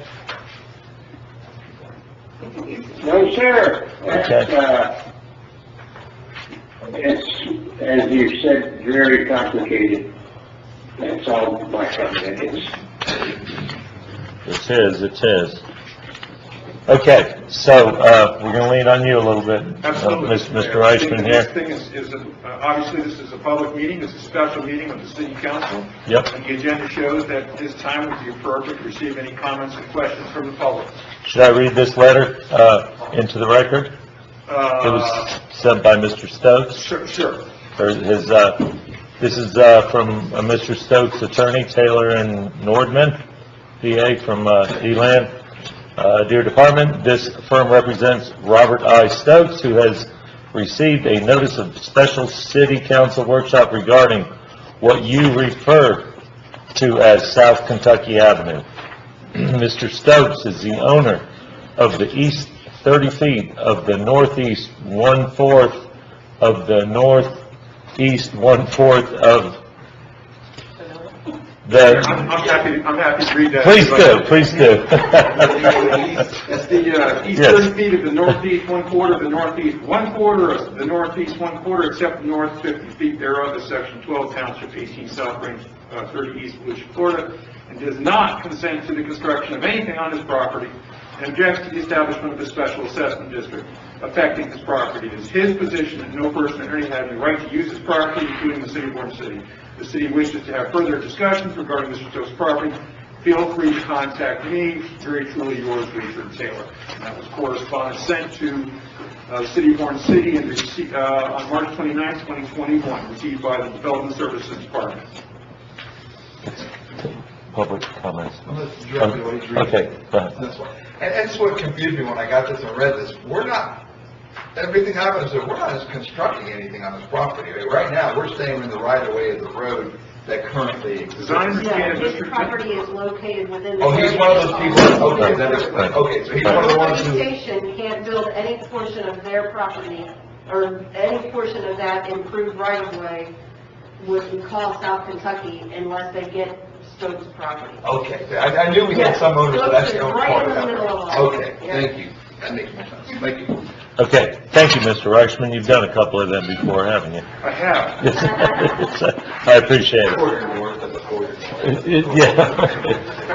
Okay, now we're open to the public comments. Sir, come up and please state your name and address for the record, and have at it. Good evening. I'm Marvin R. Plasko. I'm a resident of Sherwood Oaks Homeowners Association. I am also past president of Sherwood Oaks Homeowners. On that, I want to thank the attorneys, the law firm, and payment evaluators for a lot of hard work, and this board, no question. And if I come on a little strong, I apologize. No problem. I attended a number of meetings, not all of them, I was ill last year, but our city manager, who's extremely knowledgeable, well, let me back up before I put her on the thing there. The law firm is retained by the city. Surprisingly, they say the city has no liability. The payment evaluator is retained by the city. Surprisingly, there's no liability for the city. Mr. Mayor, you said that the city wasn't responsible. If I remember correctly, this past spring, it may have been a little bit further back than that, but it's been a long time. Last year was tough. Dale, the city manager, indicated that she felt that the city had some liability. I'm going to use the words benign neglect, no intent, but the city has been driving vehicles on this road for years and years and years on that, and plus other private vehicles, and nothing is done. It was a mistake, of course. We should have addressed this many, many, many years ago. My point is that I respectfully state that I think the city has a liability, and I think the city should be included in that list of possible responsible parties. That's my first point.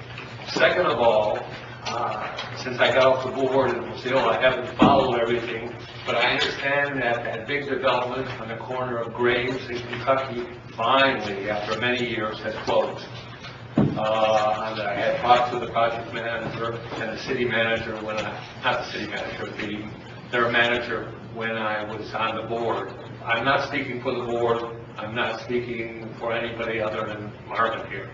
But they're going to put in, it's vague anymore, at least 186 homes and townhouses and what have you. So respectfully, we can't just ignore the fact that someday there's going to be properties. They have told me forthwith that they plan to immediately start tearing down the trees and start doing the site construction and putting up, because they've got a lot of time and effort in. So your numbers are going to respectfully be skewed on that, and that's our position. I'm saying that as a homeowner, you're going to receive a lot of pushback from Sherwood Oaks. Hi. Okay. Yeah, we'll wait time, Okay, please. thank you, I'm Yeah, sorry. continue. I tend to be wordy. No, don't worry about it, keep Retired going. lawyer. You're going to have a lot of pushback from our development on that, and I would respectfully state that maybe you should bring in some lay members from the different community to serve on a consulting committee to you and give you additional feedback. Just a suggestion. You know far more than I do on this. This is way over my pay grade as far as understanding all the nuances on that. And that's all I need to say at this point in time, sir. Thank you for your... I just want to ask you, I don't recall ever saying that the city had no liability. Are you referring You said it to today, sir. liability as far as... As far as paying a part of an assessment. Well, what I was referring to, we've already put money forth for repairs on that road. Yes, sir, and I'm guessing the 900 will be closer to $1 million, but... Well, more than likely, yeah, yes, yeah. Can I make a comment? Yeah, you can comment. You had said about the new developments that were coming in, townhouses and things like that, and I think that somebody had commented earlier that that would be taken into factor as it would recalibrate Right. if there was more property coming in on those. That is correct, but I was trying to do double work.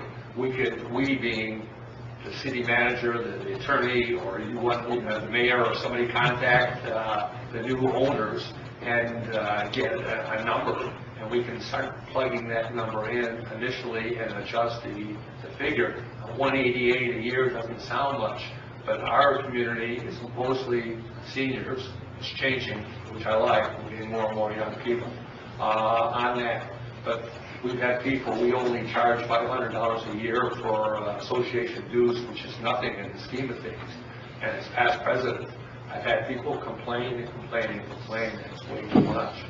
So respectfully, if we can get the figure down to $2.47 or something like that. I'm way over time, but we would like it to be more realistic on that. And again, if we can, as members of the community, if we can do anything, speak for Sherwood Oaks, we would be happy, honored to assist, give you feedback or what have you. Yeah, well, that's why we're here tonight. That's why I said... I'm appreciative of all the hard work. Yeah, at the beginning, I said I was kind of disappointed that we didn't have more people from the public here. I expected it to be mobbed. Yeah, we did too. That's why we had Waves Help. Maybe you didn't tell me we were going to serve champagne for... That's wishful thinking. Yeah. Remember, Liberty Station is already accounted for. It's not going to change because they're already building the road from Massachusetts up to Graves Avenue. And that's not being assessed, or everybody in the assessment is not being included in that portion of improvements. It's being totally done by that new development. It is being done. I did not know that. So that's, That's good to hear. So they're not coming in and then your 188 can come down. They're already taking a huge amount that kept your bill from being $300. Because they're going to have an X. Those are just raw and fake numbers. Yeah, but no, I understand. I didn't know that. But then from Massachusetts up to Graves, it's all being taken care of by the new development. Right. And I'm just going to say one more thing, is, the city could really just wash our hands of the whole thing and say, hey, it's your baby, you take care of it. Sorry, but, it is what it is. So I'm proud of this council and our team and our consultants and everything that we've grabbed the bull by the horns, and we're going to actually try to do something to improve the situation out there. So I hope your residents are appreciative of what we're trying to do. We are, sir. We're very happy. Great. Well, thank you for your comments. You're so noted. Thank you, sir. All right, anyone else from the public like to speak to this? Mr. Watts, come on up. We missed you. What do you think? It's been a bit. Good evening. For the record, Mark Watts with Waltham and Cobb Cole, 231 North Woodland Boulevard, DeLand, and I'm here representing the developer of the Liberty Station project. And I just wanted to offer a couple quick comments. Number one, your team has done an outstanding job. We've talked with them several times with Ms. Harrington and some of your staff, and really appreciate the level of coordination. I think they've done a really good job of kind of breaking this down and explaining it to you very well. It's complicated stuff.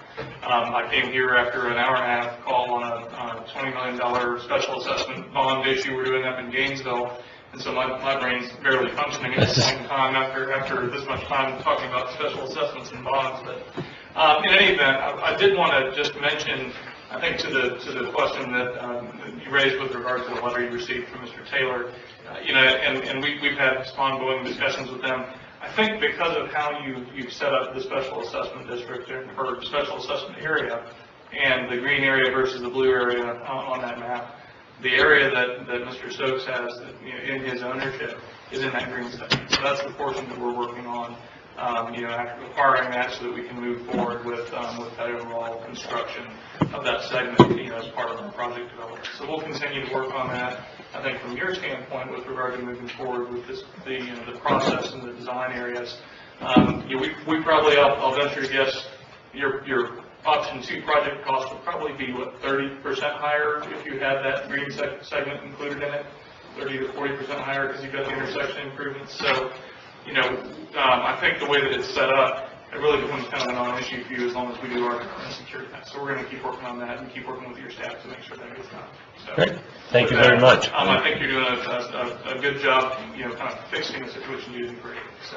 Thank you for making our job easier too.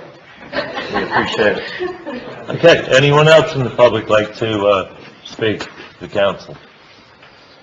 Okay, seeing none, we'll close out that portion of it. Staff and consultant responses. Start with staff. Anyone from staff like to speak to this? Becky? What's that? I think you guys have really addressed everything. I think what staff is looking for is head nods that we're on the right track with the methodology, right? With trip generation being the methodology, and we have taken in and recognized that we have taken into account these weird portions of Country Village that can just shoot right up to graders, right? But we've also brought in people in a fair way. I think really the consultant has done a great job on the original 1989 PUD developments have some responsibility in this.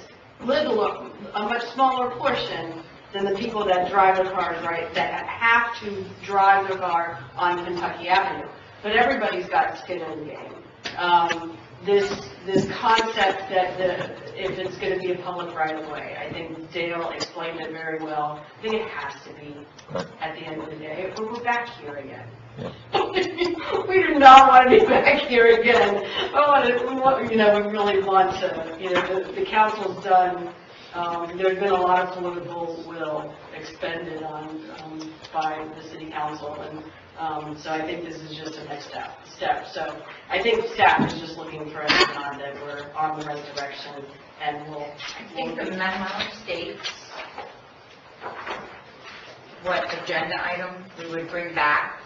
If we get the head nod, we'll prepare a budget amendment to fund phase 2 and phase 3, and that would be proposed on the April 1st meeting. If we get to go ahead and act the head nod. What staff is looking for is a direction to prepare a budget resolution for formal consideration in your next meeting. Consistent with the phase 2 of the study for the costs associated with that. And then, so that budget resolution will be prepared by our office, by Christine, and we'll bring that back to you for your consideration at your next regular meeting. But we do want to specify which option that we're The favoring. recommendation is phase 2 and 3. Right.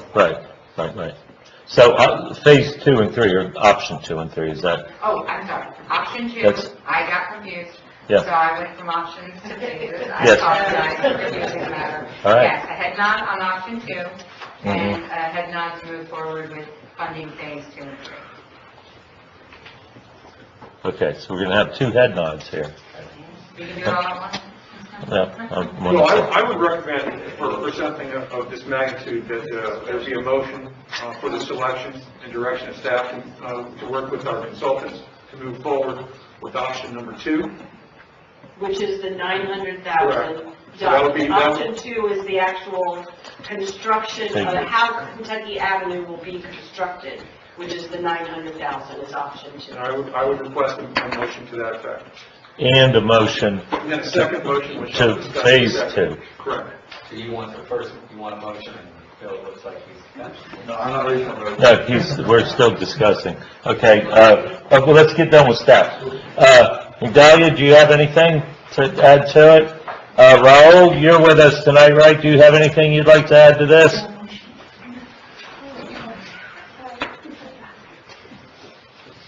He is, No, sir, it's been covered pretty well. I just want to say that the options are presented are very budgetary in nature. So different options and different levels of care or levels of design, can be figured out later on, depending on the council's decision. Great, thank you very much. Okay, now we'll go back to the consultants. Do y'all have anything you want to add or talk about before we move on? No, sir, I don't think we need. No, you guys did a really excellent job. I tell you what, you guys are top notch. It's really good. Appreciate it. Okay, now, Mr. O'Connor. Thank you, Mr. Mayor. When I read all this prior to it, I came back tonight, and when it came down to it, the box I wrote, I was impressed that, and again, this was option 2 that I was looking at. I had a special assessment on my community, so I understand it because we got assessed one, and I pay it every year. But for a single-family home at $188, on a mobile home, $68 a year, and an RV, $13 a year, for the amount of work that's going to be done, I'm sorry, that's relatively cheap. It really is for what we're undertaking. I mean, you're less than $7, again, most of them on mobile homes, they're less than $7 a month on the assessment. So I think great work was done to get it and keep it low. I really appreciate all the work.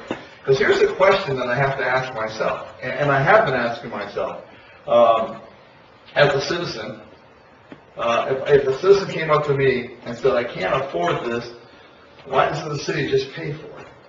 And that's the question that I've had to ask myself over and over again. And honestly, these realistic numbers made that a little easier to answer to myself. I understand that when we made the decision as a council in the past for safety to spend the $50,000 and then to go forward with more than that to do all this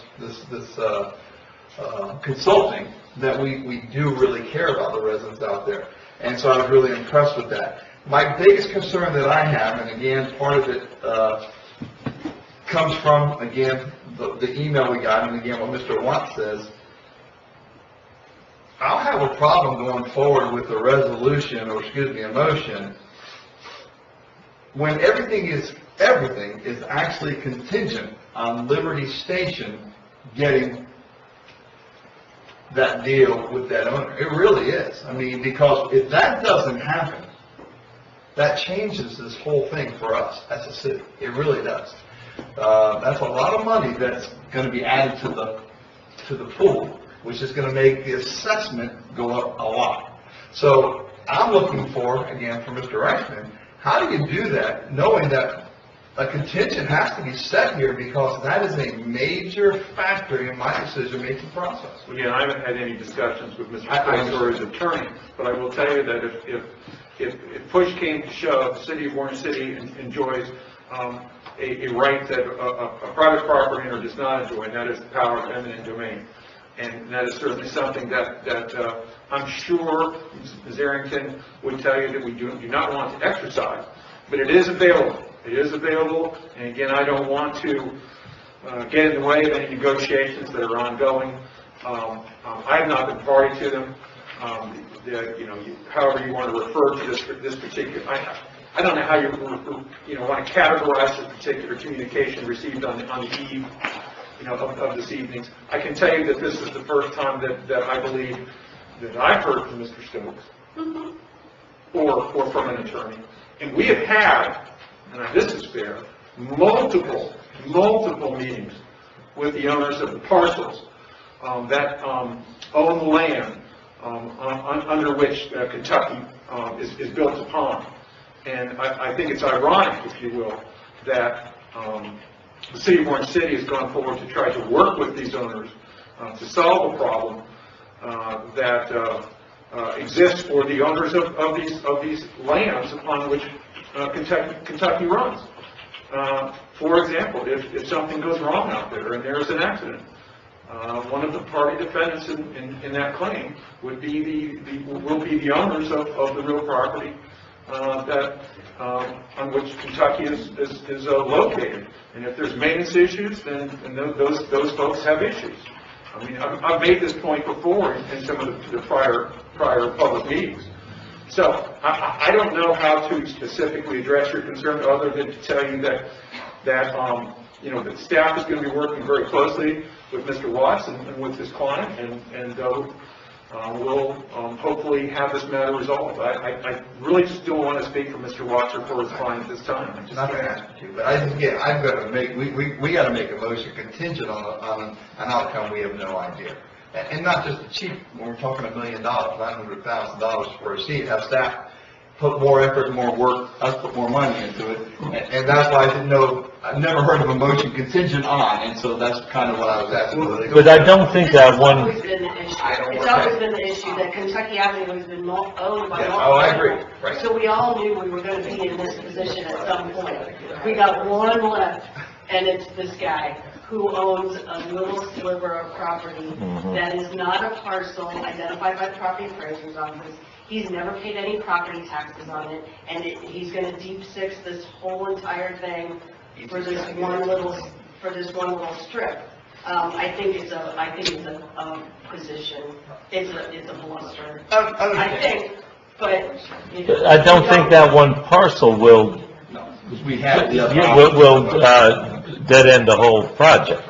right. Well. Right. And I think that's your concern, It's important to be clear that option number 2, that the costs associated with option number 2 do not include any acquisition costs. Those include costs for the engineering and the construction of a certain type of roadway south of the point where Mr. Watts' property is going to be improved. Right, right. And if Mr. Watts is successful in being able to develop his property, that will go hand in glove with the acquisition of this parcel. But it's important that amount that would be included in the numerator or denominator does not include any costs associated with that.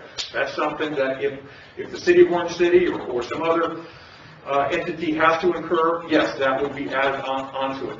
But option number 2 does not include that number.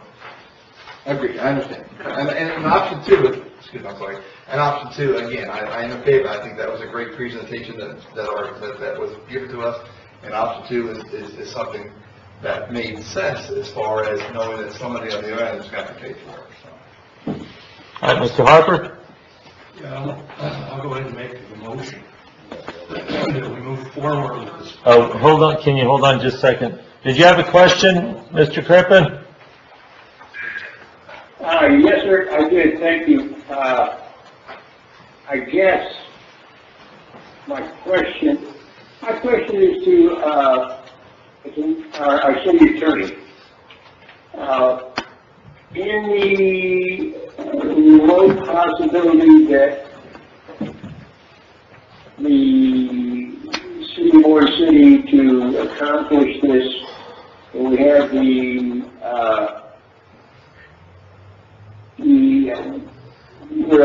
we are able to acquire the other portions of the properties that Kentucky Avenue runs on. How long does and who bears the cost of the possibility of the eminent domain transactions? Under Florida law, the cost of that will be borne by the citizens of Orange City, and ultimately could be put back into the expenses or the total cost of the special assessment area. We're not even there yet. No, sir, we are not. Not even close. Right. We shouldn't even be talking about it.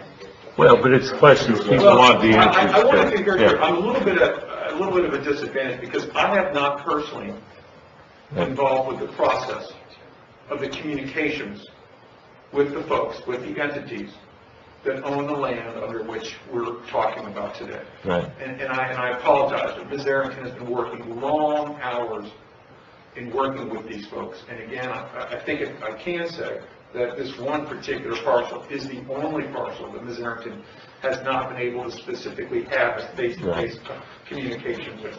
But she has with all the others. And I know that if she was here, she could give you more assurances about the steps that she has taken to move forward to make sure that I think she's comfortable, put it this way, I believe she's comfortable knowing that she can move forward with other consultants that the city has, and with our office, and possibly with Development Services to work with the owners of these parcels that make up Kentucky. And I feel comfortable moving ahead also. Okay. Mr. Harper, sorry about that. I'll take my motion that we move forward in good faith with the project based on plan number 2, $900,000. And we prepare the budget resolution to cover the cost of phase 2, $12,800, phase 3, $82,984. You can do it as one motion. That's good. Second. All right, we got a motion, we got a second. We can do a head, Mr. Reichman, we can do a yes, no, up, down vote? Or would you rather have a roll call? I would prefer a roll call. Okay, Melanie, how about it? Councilmember Crippen? Yes. Councilmember Tiongson? Yes. Councilmember Alba? Yes. Vice Mayor Marks? Yes. Councilmember Harper? Yes. Councilmember O'Connor? Yes. And Mayor Blair? Yes, and the motion passes. Good work, people. Thank you. Great work. Okay, we're at the point of adjournment, correct? Hold on, does anyone have any additional comments they'd like to make? Let's go around, this is kind of a big deal, what we did tonight. Mr. Harper, do you have a final comment? I don't.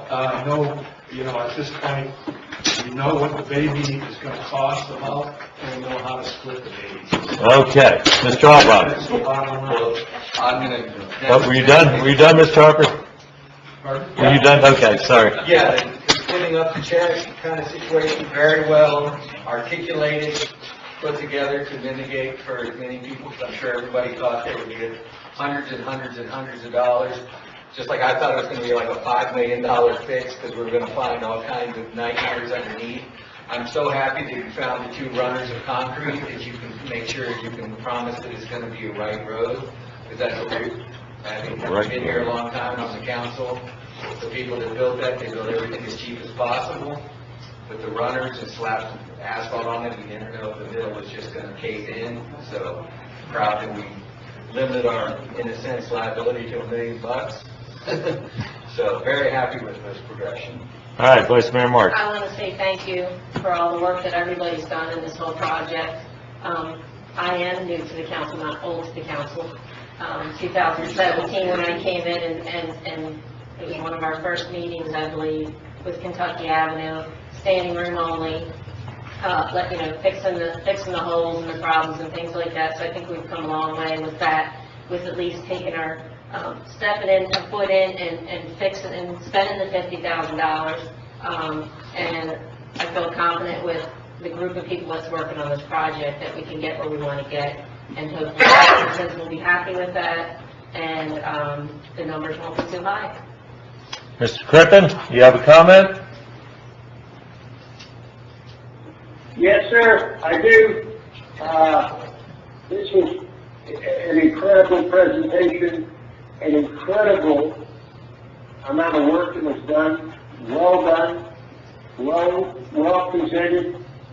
I think I want to make an allegorical comparison. This is like a Gordian knot that we've almost got completely unraveled.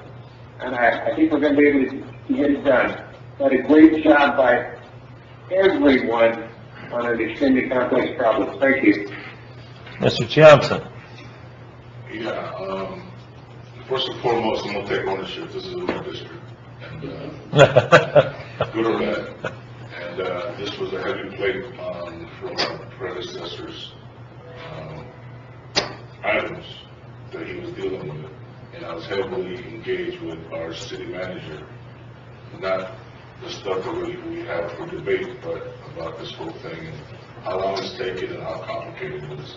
I appreciate all the work that our staff did, and also our council and looking at our options and coming up with a very viable one. I'd like to thank each and every one of these, you guys that came, along with Mr. Marvin.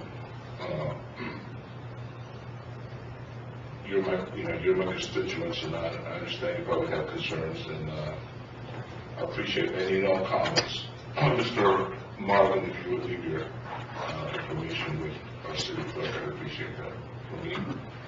And thank you for coming here and spending the time to listen to what's going on. From my understanding, first and foremost, this wasn't our property. And we took it upon ourselves to make improvements as best we can, I believe is what happened.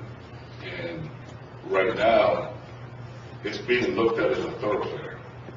And with all its problems, and we have to do something with regard to maintaining it if, in fact, the entity that owned this no longer exists.